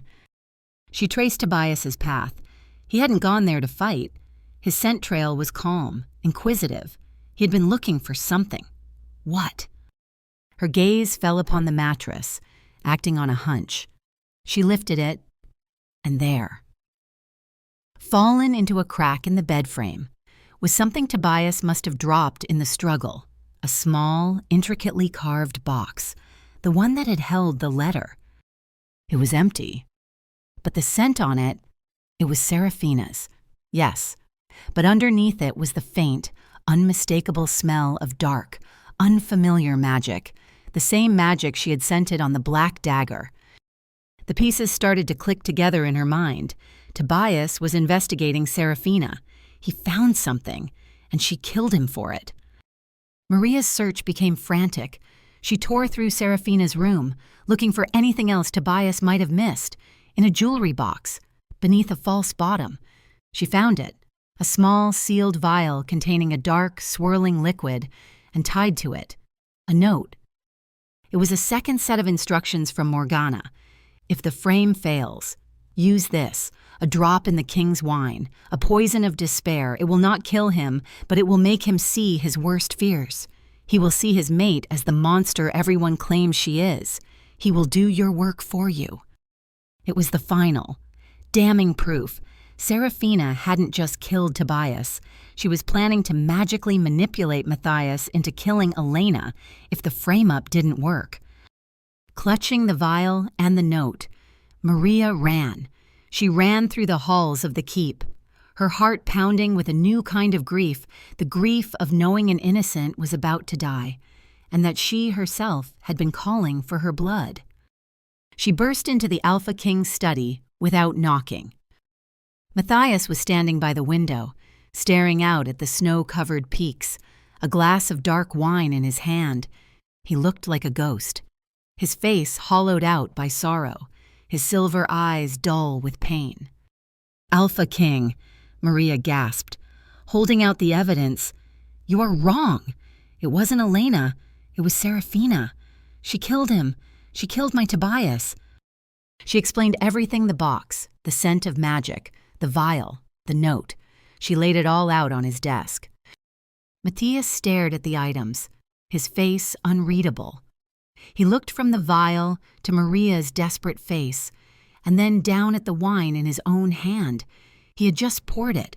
A servant, one known to be loyal to Seraphina's family, had brought him the bottle, recommending it for his grief. Slowly, Deliberately, he raised the glass and swirled the contents. A tiny, almost invisible droplet of the dark, swirling liquid from the vial was dissolving near the bottom. The trap had been laid. He had been seconds away from drinking it. The ice in his veins, the fog of grief that had clouded his judgment, shattered. The truth hit him with the force of a physical blow. He had been blind. He had let his pain override the bond, the single most sacred truth he had ever known. He had condemned his own mate, the light of his desolate world, to death. The glass slipped from his fingers, crashing to the floor. "What have I done?" he whispered, the words a raw sound of pure agony. He looked at Maria, his silver eyes wild with a pain and self-loathing that was terrible to behold. He didn't say another word. He just turned and ran, faster than he had ever run in his life. He ran towards the dungeons, towards the woman he had betrayed, praying to a goddess he no longer believed in that he wasn't too late. Matthias didn't use the keys. He tore the solid silver door of Elena's cell from its stone hinges with a screech of tortured metal. The sound echoed through the dungeons like a thunderclap. He found her huddled on the floor, pale and weak, the light in her golden eyes dimmed by the silver's oppressive influence, but she was alive.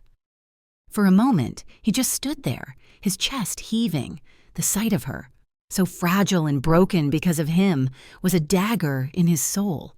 The golden thread between them, which had been so faint and strained, flared to life, carrying with it a tidal wave of his regret, his shame, his desperate love. "Elena," he breathed, his voice cracking. She looked up at him, her eyes wide with a mixture of hope and fear. He crossed the cell in 2 strides and knelt before her. He gently gathered her into his arms, lifting her as if she were made of spun glass. He carried her out of the cursed cell, away from the poisonous silver, his body a warm, protective shield around hers. He didn't stop until they were back in her chambers. He laid her gently on the bed, his movements full of a reverence and care that spoke more than words ever could. "I am so sorry," he whispered, his voice thick with emotion. He knelt by the bed, taking her hand in his thumb stroking her knuckles. "I was blinded by grief. I let it silence the truth. I let it silence Mo." He looked at their joined hands, at the bond that had endured even his own stupidity. "Can you ever forgive me?" Elena looked into his silver eyes and saw the centuries of pain, the fresh agony of his failure, the profound depth of his love for her. There was nothing to forgive. "There's more you need to know," she said, her voice raspy but clear. "Morgana, she came to see me. She told me everything. She told him what the witch had revealed, that she was his mother, that this was a test, a repeating cycle of tragedy, that there had been 12 others before her, 12 mates he had loved and lost in forgotten lives. She was the 13th, the last." As she spoke, a dawning horror transformed Matthias's features. It was like watching a man piece together the fragments of 1,000 forgotten nightmares, vague feelings of déjà vu he'd had his whole life, flashes of unfamiliar faces in his dreams. The inexplicable weight of a sorrow he could never name at all snapped into focus with her words. He wasn't just cursed, he was trapped in a vicious cycle of rebirth and loss, orchestrated by his own mother. He was Sisyphus, pushing a boulder of grief up a hill for eternity, only to have it roll back down each time he found love. "My mother," he said, the words hollow. He looked at Elena, his eyes filled with a new, terrible understanding. "She's not testing me. She's trying to break me. She wants me to finally give in to the darkness, and each time you are the sacrifice." He stood up, pacing the room, the controlled king completely gone, replaced by a man whose entire existence had just been revealed as a lie. "No more," he snarled, a feral light entering his eyes. "This ends now." But first, there was another betrayal to address. He called a full assembly of the pack in the great hall. Seraphina was forced to attend. She stood there, her face pale, a hunted look in her eyes as she realized her plan had unraveled. Matthias stood before them all, with Elena by his side. He held her hand, their fingers intertwined, a public and defiant declaration of their unity. He told them everything. He presented the evidence Maria had found. He explained Seraphina's plot, her alliance with a dark witch, her murder of Tobias, and her attempt to frame Elena. A wave of shock and revulsion went through the pack. Their gazes turned from Elena to Seraphina, their previous animosity replaced with a cold, righteous fury. Matthias turned to face Seraphina, his silver eyes devoid of all mercy. Seraphina Vel, his voice boomed, filled with the power of the Alpha King, for the murder of my beta and brother, Tobias, and for treason against this pack.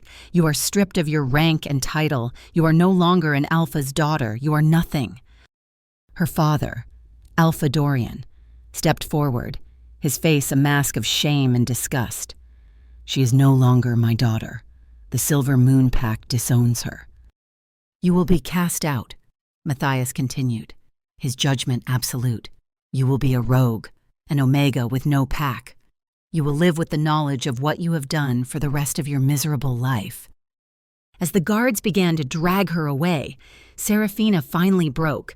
She started to laugh, a wild, unhinged sound that echoed in the hall. You fools, she shrieked, her eyes wide with madness. You think this is over? This is just the beginning. Morgana is coming, and it will all end in blood and fire. Just like the 12 times before, he will fail again. He always fails. Her crazed laughter faded down the corridor, leaving a chilling silence in its wake. Her words were a prophecy of their own. Morgana was coming. The final test was at hand. Matthias looked at Elena. In her golden eyes, he saw not fear, but a quiet, unshakable resolve. They had found their way back to each other. They had brought the truth to light. Now, they would face the architect of their 1,000-year pain, together. As the pack watched, he leaned down and gently kissed her forehead. It was a promise, a vow. No more running, no more walls, no more failing. This time, he would not let her fall. They did not have to wait long. On the night of the full moon, the very night Elena was to have been executed, Morgana came for them. The attack was not subtle. A spectral army of Wendigo, larger and more monstrous than any before, swarmed the slopes of the mountain. They were led by Morgana herself, who stood on a distant ridge, a figure of terrifying power silhouetted against the bloated, silver disk of the moon. The battle for Blackthorn Keep began. Matthias stood on the ramparts, a king leading his warriors. Elena was by his side, not as a weakness to be protected, but as a partner. Lyra was a humming presence beneath her skin, ready.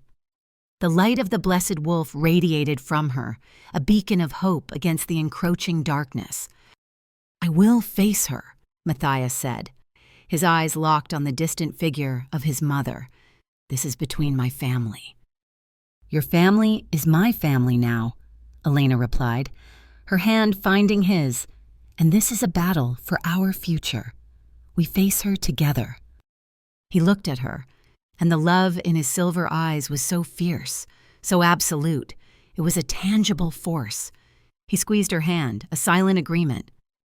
They met Morgana on the battlefield, a small circle of calm in the swirling chaos of the fight. My son, Morgana greeted, her voice calm, as if they were meeting for tea. You have disappointed me again. You were supposed to cast her aside, to embrace your true nature. My true nature is with her, Matthias growled, stepping in front of Elena protectively. Morgana's lips curved into a sad smile. You still don't understand, do you? You think this is about love and choice? How quaint. She raised a hand, and the Wendigo fighting near them recoiled, giving them a wide berth. Allow me to enlighten you. 500 years ago, on the night you think you lost control, you didn't. Matthias froze. What are you talking about? It wasn't your rage that killed your father and your siblings. Matthias, Morgana said, her voice dripping with a casual cruelty. It was me. I poisoned them with a shadow curse. I drove you into a frenzy. I whispered in your ear, directed your claws. I made you into a monster that night. The world seemed to tilt beneath Matthias's feet. The guilt that had been his constant companion for 5 centuries, the sin that had defined his entire existence, was a lie, a fabrication. Why he choked out, the word torn from his soul. Why would you do that to me, to your own family? For power, she declared, her voice rising, to forge you into the ultimate weapon. Your father was weak. He wanted you to live a life of balance. I knew your true potential. To unlock it, I had to sever your ties. I had to fill you with a pain so deep that love could never reach you again. I needed you to be a king of shadows, unburdened by a heart. But I failed. That sentimental fool, your father, had already taught you to love, and so the cycle began. Every time you find a mate, that weakness, that love, resurfaces, and I have to snuff it out and start again. The raw, naked ambition in her voice was terrifying. This wasn't a mother testing her son. This was a creator trying to perfect her weapon. The revelation was too much. The foundation of Matthias's identity crumbled into dust. He wasn't a monster who had killed his family. He was a puppet whose mother had forced him to do it. The horror of it was so profound. He staggered back, his defenses shattered. Morgana saw her opening. She moved like a viper, a blade of pure shadow forming in her hand. She lunged, not at Elena, but at Matthias.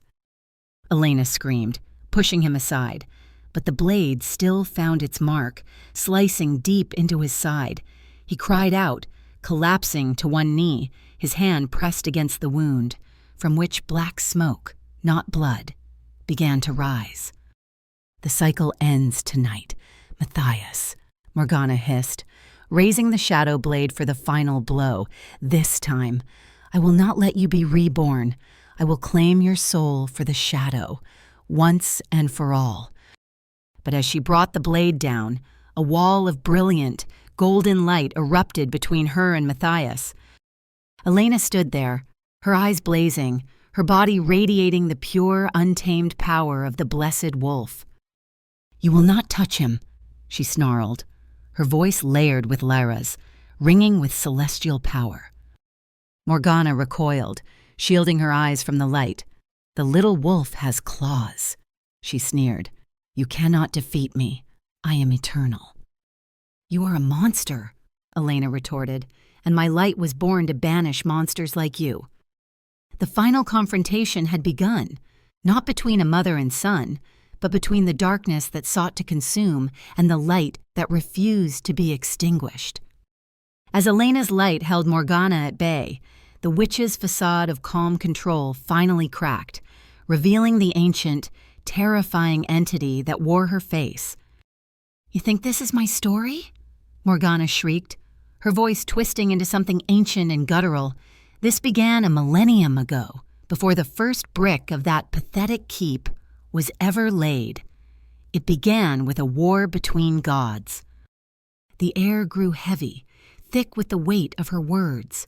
The battlefield seemed to fade away, replaced by visions that flooded Elena's and Matthias's minds.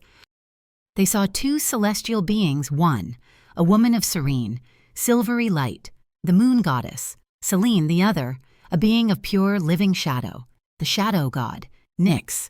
They were locked in an eternal war that threatened to tear the world apart. To end the bloodshed, they made a pact. Morgana's voice narrated the vision.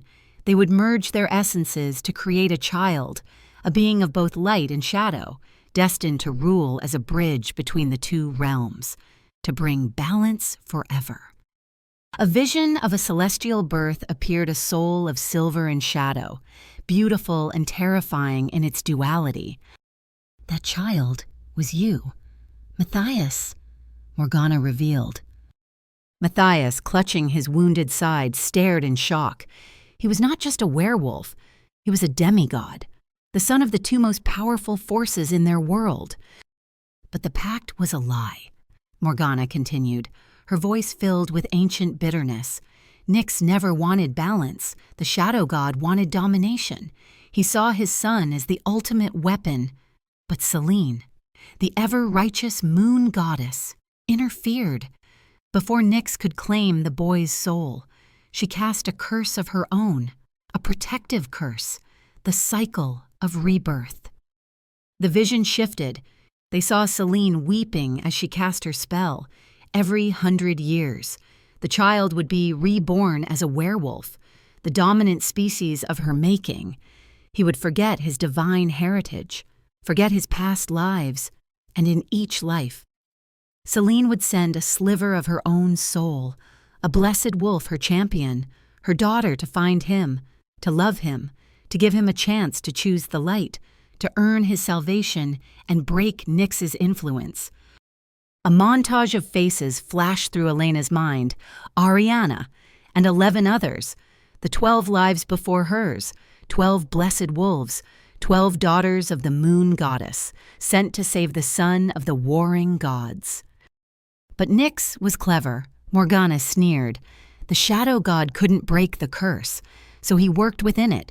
He needed a vessel in the mortal world to guide the cycle to his own ends, an anchor, a queen. Her silver eyes burned with a dark fire. He chose me.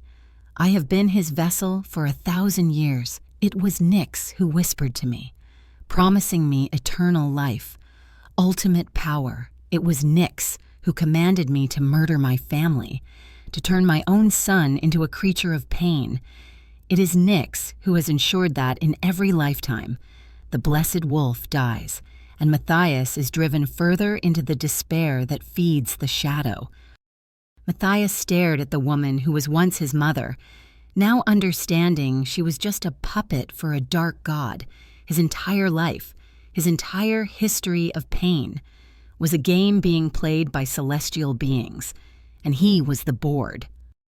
And you, Elena, Morgana spat, her focus returning to the golden-eyed girl. You are the 13th, the final piece, Selene's last, desperate gambit.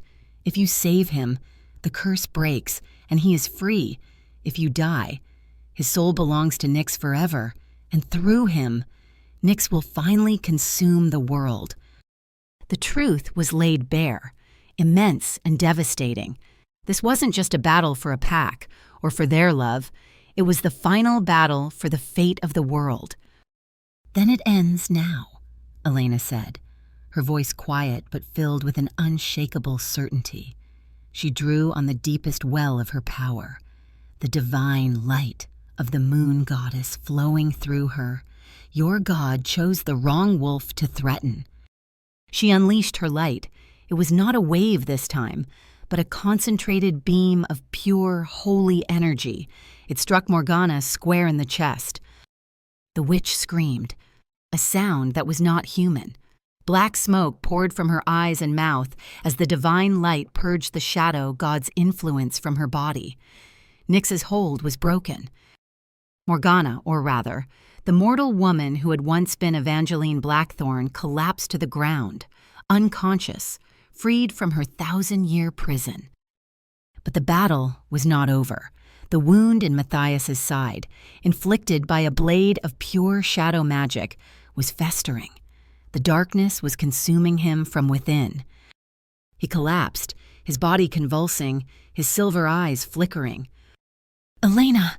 he gasped, his strength failing. She rushed to his side, her light flaring as she placed her hands on his wound. But this was no ordinary injury. It was a wound of the soul, a direct attack from a god. Her light battled the encroaching darkness, but it was like holding back the ocean with her bare hands. He was dying. After all this, after uncovering the truth and defeating his mother, he was still dying in her arms, just like in her dreams. The cycle was completing itself. Tragedy was inevitable. No, she sobbed, tears streaming down her face as she poured more and more of her life force into him. I won't lose you. I won't be number 13. I won't fail. But the darkness was too strong. His breathing grew shallow, his eyes beginning to glaze over.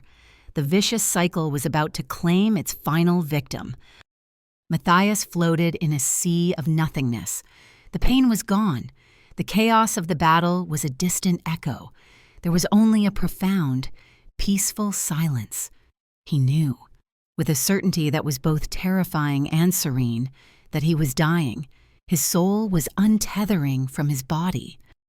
A soft, silvery light coalesced before him, taking the form of a breathtakingly beautiful woman with eyes like constellations and hair like spun moonlight. She was ageless, eternal, and radiated a gentle, maternal love that resonated in the deepest parts of his being. Celine, he breathed. Though he had no lungs, he knew her instantly. His other mother, the one who had tried to protect him. My son. Her voice was not a sound, but a feeling, a thought placed directly in his mind. You have fought bravely. Elena has fought bravely. She has broken Nyx's hold on Evangeline, but the wound to your soul is too deep. The shadow claims you.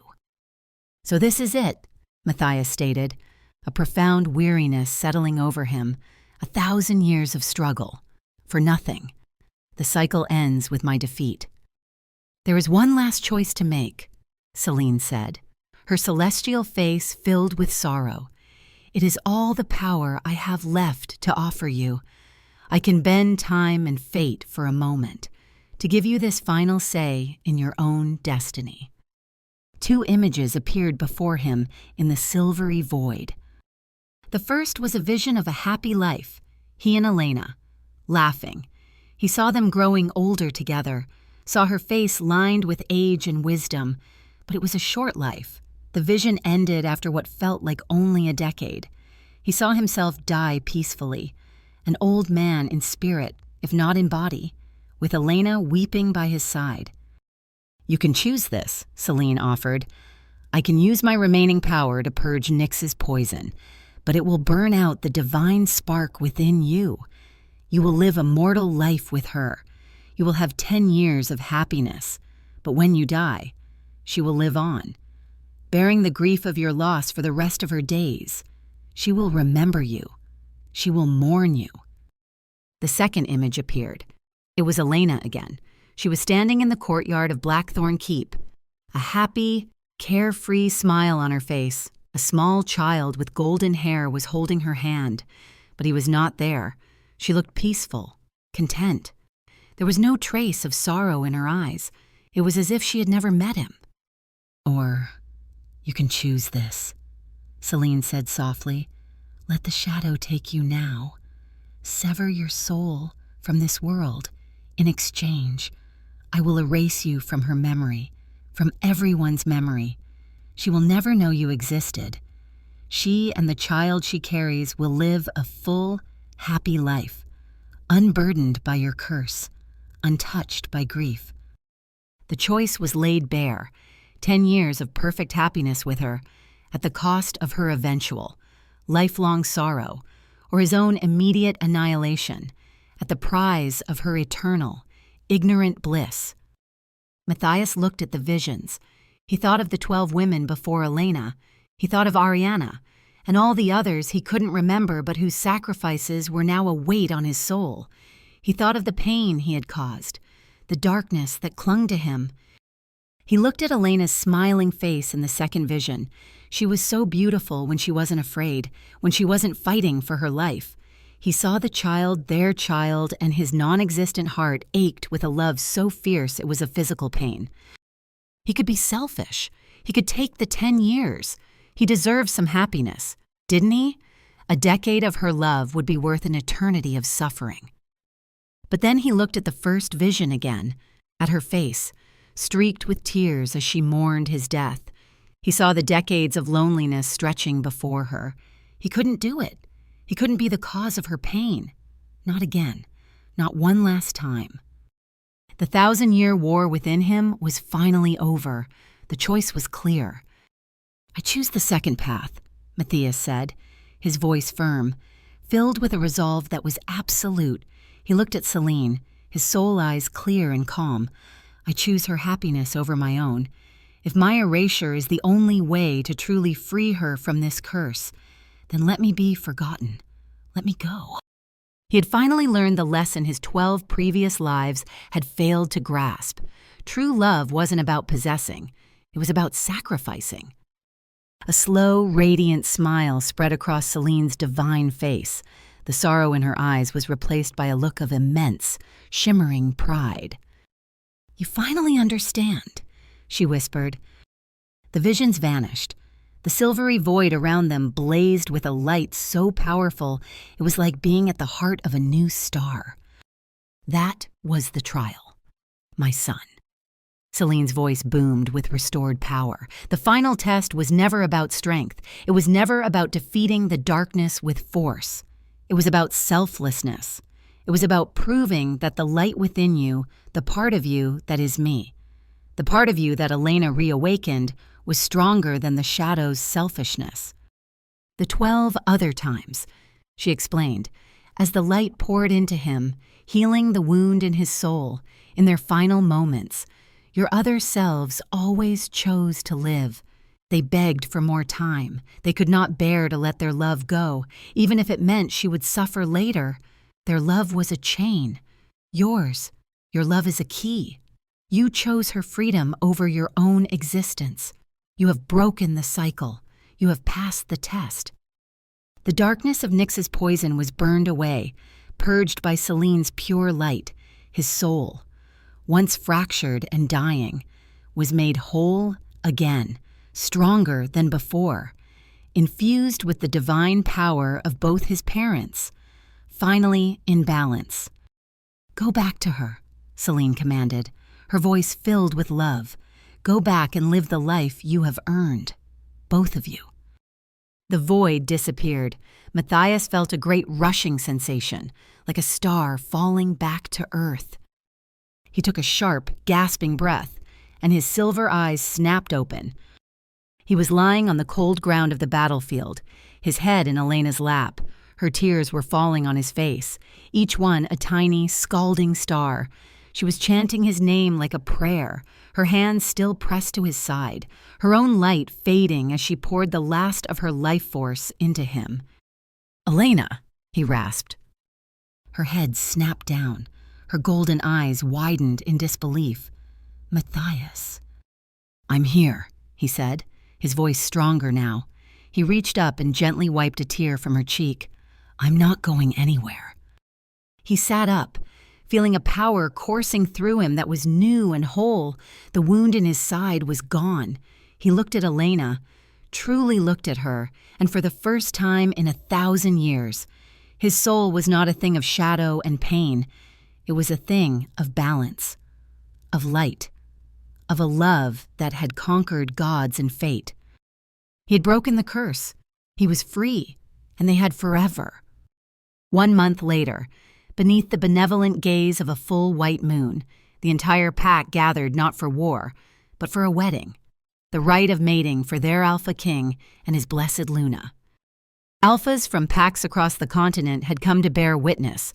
They saw not a cursed harbinger, but a Luna radiating a gentle, golden light, her hand held securely by a king whose silver eyes no longer held the chill of a lonely winter, but the warmth of a steady flame.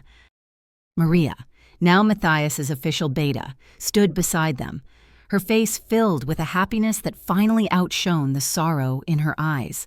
She had become Elena's staunchest friend and ally. In a voice that rang with 1,000 years of earned certainty, Matthias spoke the ancient vows. "Before the goddess that made us, before the pack that grounds us, I claim you, Elena Ashwood, as my mate, my Luna, my queen. My soul is yours, now and for all the lifetimes to come." He leaned in, his fangs extending, and gently, reverently, bit into the juncture of her neck and shoulder. It was not a bite of possession, but of union, a surge of his power, his love, his very essence. flowed into her, and the golden thread between them solidified into an unbreakable, luminous cable. When he pulled back, Elena smiled, a radiant, beautiful expression. She, in turn, marked him. The joining was complete. They were one, in body, soul, and magic. A roar of approval went up from the gathered packs. A new era of peace and hope had dawned. Later that night, they stood on the balcony of their chambers, overlooking their quiet, peaceful lands. Elena rested her head against Matthias's chest, his arms wrapped securely around her. "I'm pregnant," she whispered into the night. She had known for weeks, a quiet little secret she had held in her heart, the child from Celine's vision. Matthias went very still. He pulled back slightly to look at her, his silver eyes wide with a stunned, wondrous joy that was so pure it made her heart ache. He gently placed a hand on her still flat stomach, his touch full of awe. A child. He breathed. Our child. The demigod who had lived 1,000 years of sorrow looked at her as if she had just handed him the universe. I never allowed myself to hope for something like this. "We're not just breaking the curse. Matthias," she said, her golden eyes shining. "We're building something new in its place." They decided on a name that night, a name that honored the past and looked to the future. Ariana, for the first of the 12, for the name in the dream that had started it all. And Celine, for the goddess who had given them this chance. Ariana Celine Blackthorn, a child of shadow and light, destined not for war, but for peace. 20 years, 2 decades of peace, love, and growth. Blackthorn Keep was no longer a cold fortress, but a warm, vibrant home. The laws of the old world had been rewritten. Omegas were protected, their worth recognized, their voices heard in council. Elena, the once scorned outcast, was now the most beloved Luna in living memory, her wisdom and compassion legendary. Matthias ruled by her side, no longer the solitary king, but a true partner, a devoted husband, and a loving father. The darkness was still a part of him, but it was balanced by the light Elena had awakened, making him the wisest and most powerful alpha the world had ever known. They had 2 more children after Ariana, a son named Tobias, with his father's silver eyes and his namesake's kind heart, and a daughter they named Luna, a wild, joyful spirit with her mother's golden gaze. Their firstborn, Ariana, now a young woman, stood beside them on the balcony. She had grown into a remarkable blend of her parents, a warrior's strength and a healer's heart. She had chosen not to take a mate yet, but to travel the world, an ambassador of the new way, a bridge between packs, just as her father was a bridge between realms. Down in the courtyard, a small, happy celebration was underway. It was the anniversary of the end of the war. A gray-haired woman with familiar silver eyes watched the children play. A gentle, peaceful smile on her face. Evangeline Blackthorn, after awakening from Morgana's influence. She had dedicated her life to atoning, helping to rebuild the communities shattered by the Wendigo. Matthias had, with Elena's help, found it in his heart to forgive the mother who had been a prisoner as much as he was. Their relationship was quiet, scarred, but it was healing. Across the courtyard sat another woman, her hair now streaked with silver, her face softened by time and humility. Serafina, after years as a rogue, she had been accepted into a small remote pack. There, she had found not power, but a quiet love with a kind beta. She had returned to Blackthorn Keep today, not as a rival, but as an envoy from her new pack, and she had offered Elena a sincere, tearful apology, which had been accepted with grace, everyone. Elena believed, deserved a second chance. As the sun set, casting the mountain peaks in shades of purple and gold, Matthias wrapped an arm around Elena's waist. Pulling her close, they watched their children, their pack, their peaceful kingdom, and their hearts were full. "Do you ever think about them?" Elena asked quietly. "The 12 others." I don't remember their faces, Matthias murmured, his voice a low, contented rumble. But I feel them. In here. He touched his heart. They are a part of our story. A part of the sacrifice that led us to this moment. I honor them. Always. Elena leaned her head on his shoulder. I still dream of them sometimes. But now, it's not a nightmare. It's like watching sisters. And they're all smiling. They're at peace. As are we, he said, pressing a kiss to her hair. In every life, in every world, I would find you, Elena. I know, she whispered, turning to look at him, her love for him a radiant sun in her golden eyes, and I would always be waiting. The cycle of tragedy was over. The curse was broken. In its place was a new legend. Whispered from generation to generation the story of the cursed king and the blessed wolf who, through a love that defied gods and shattered fate, finally found their way home.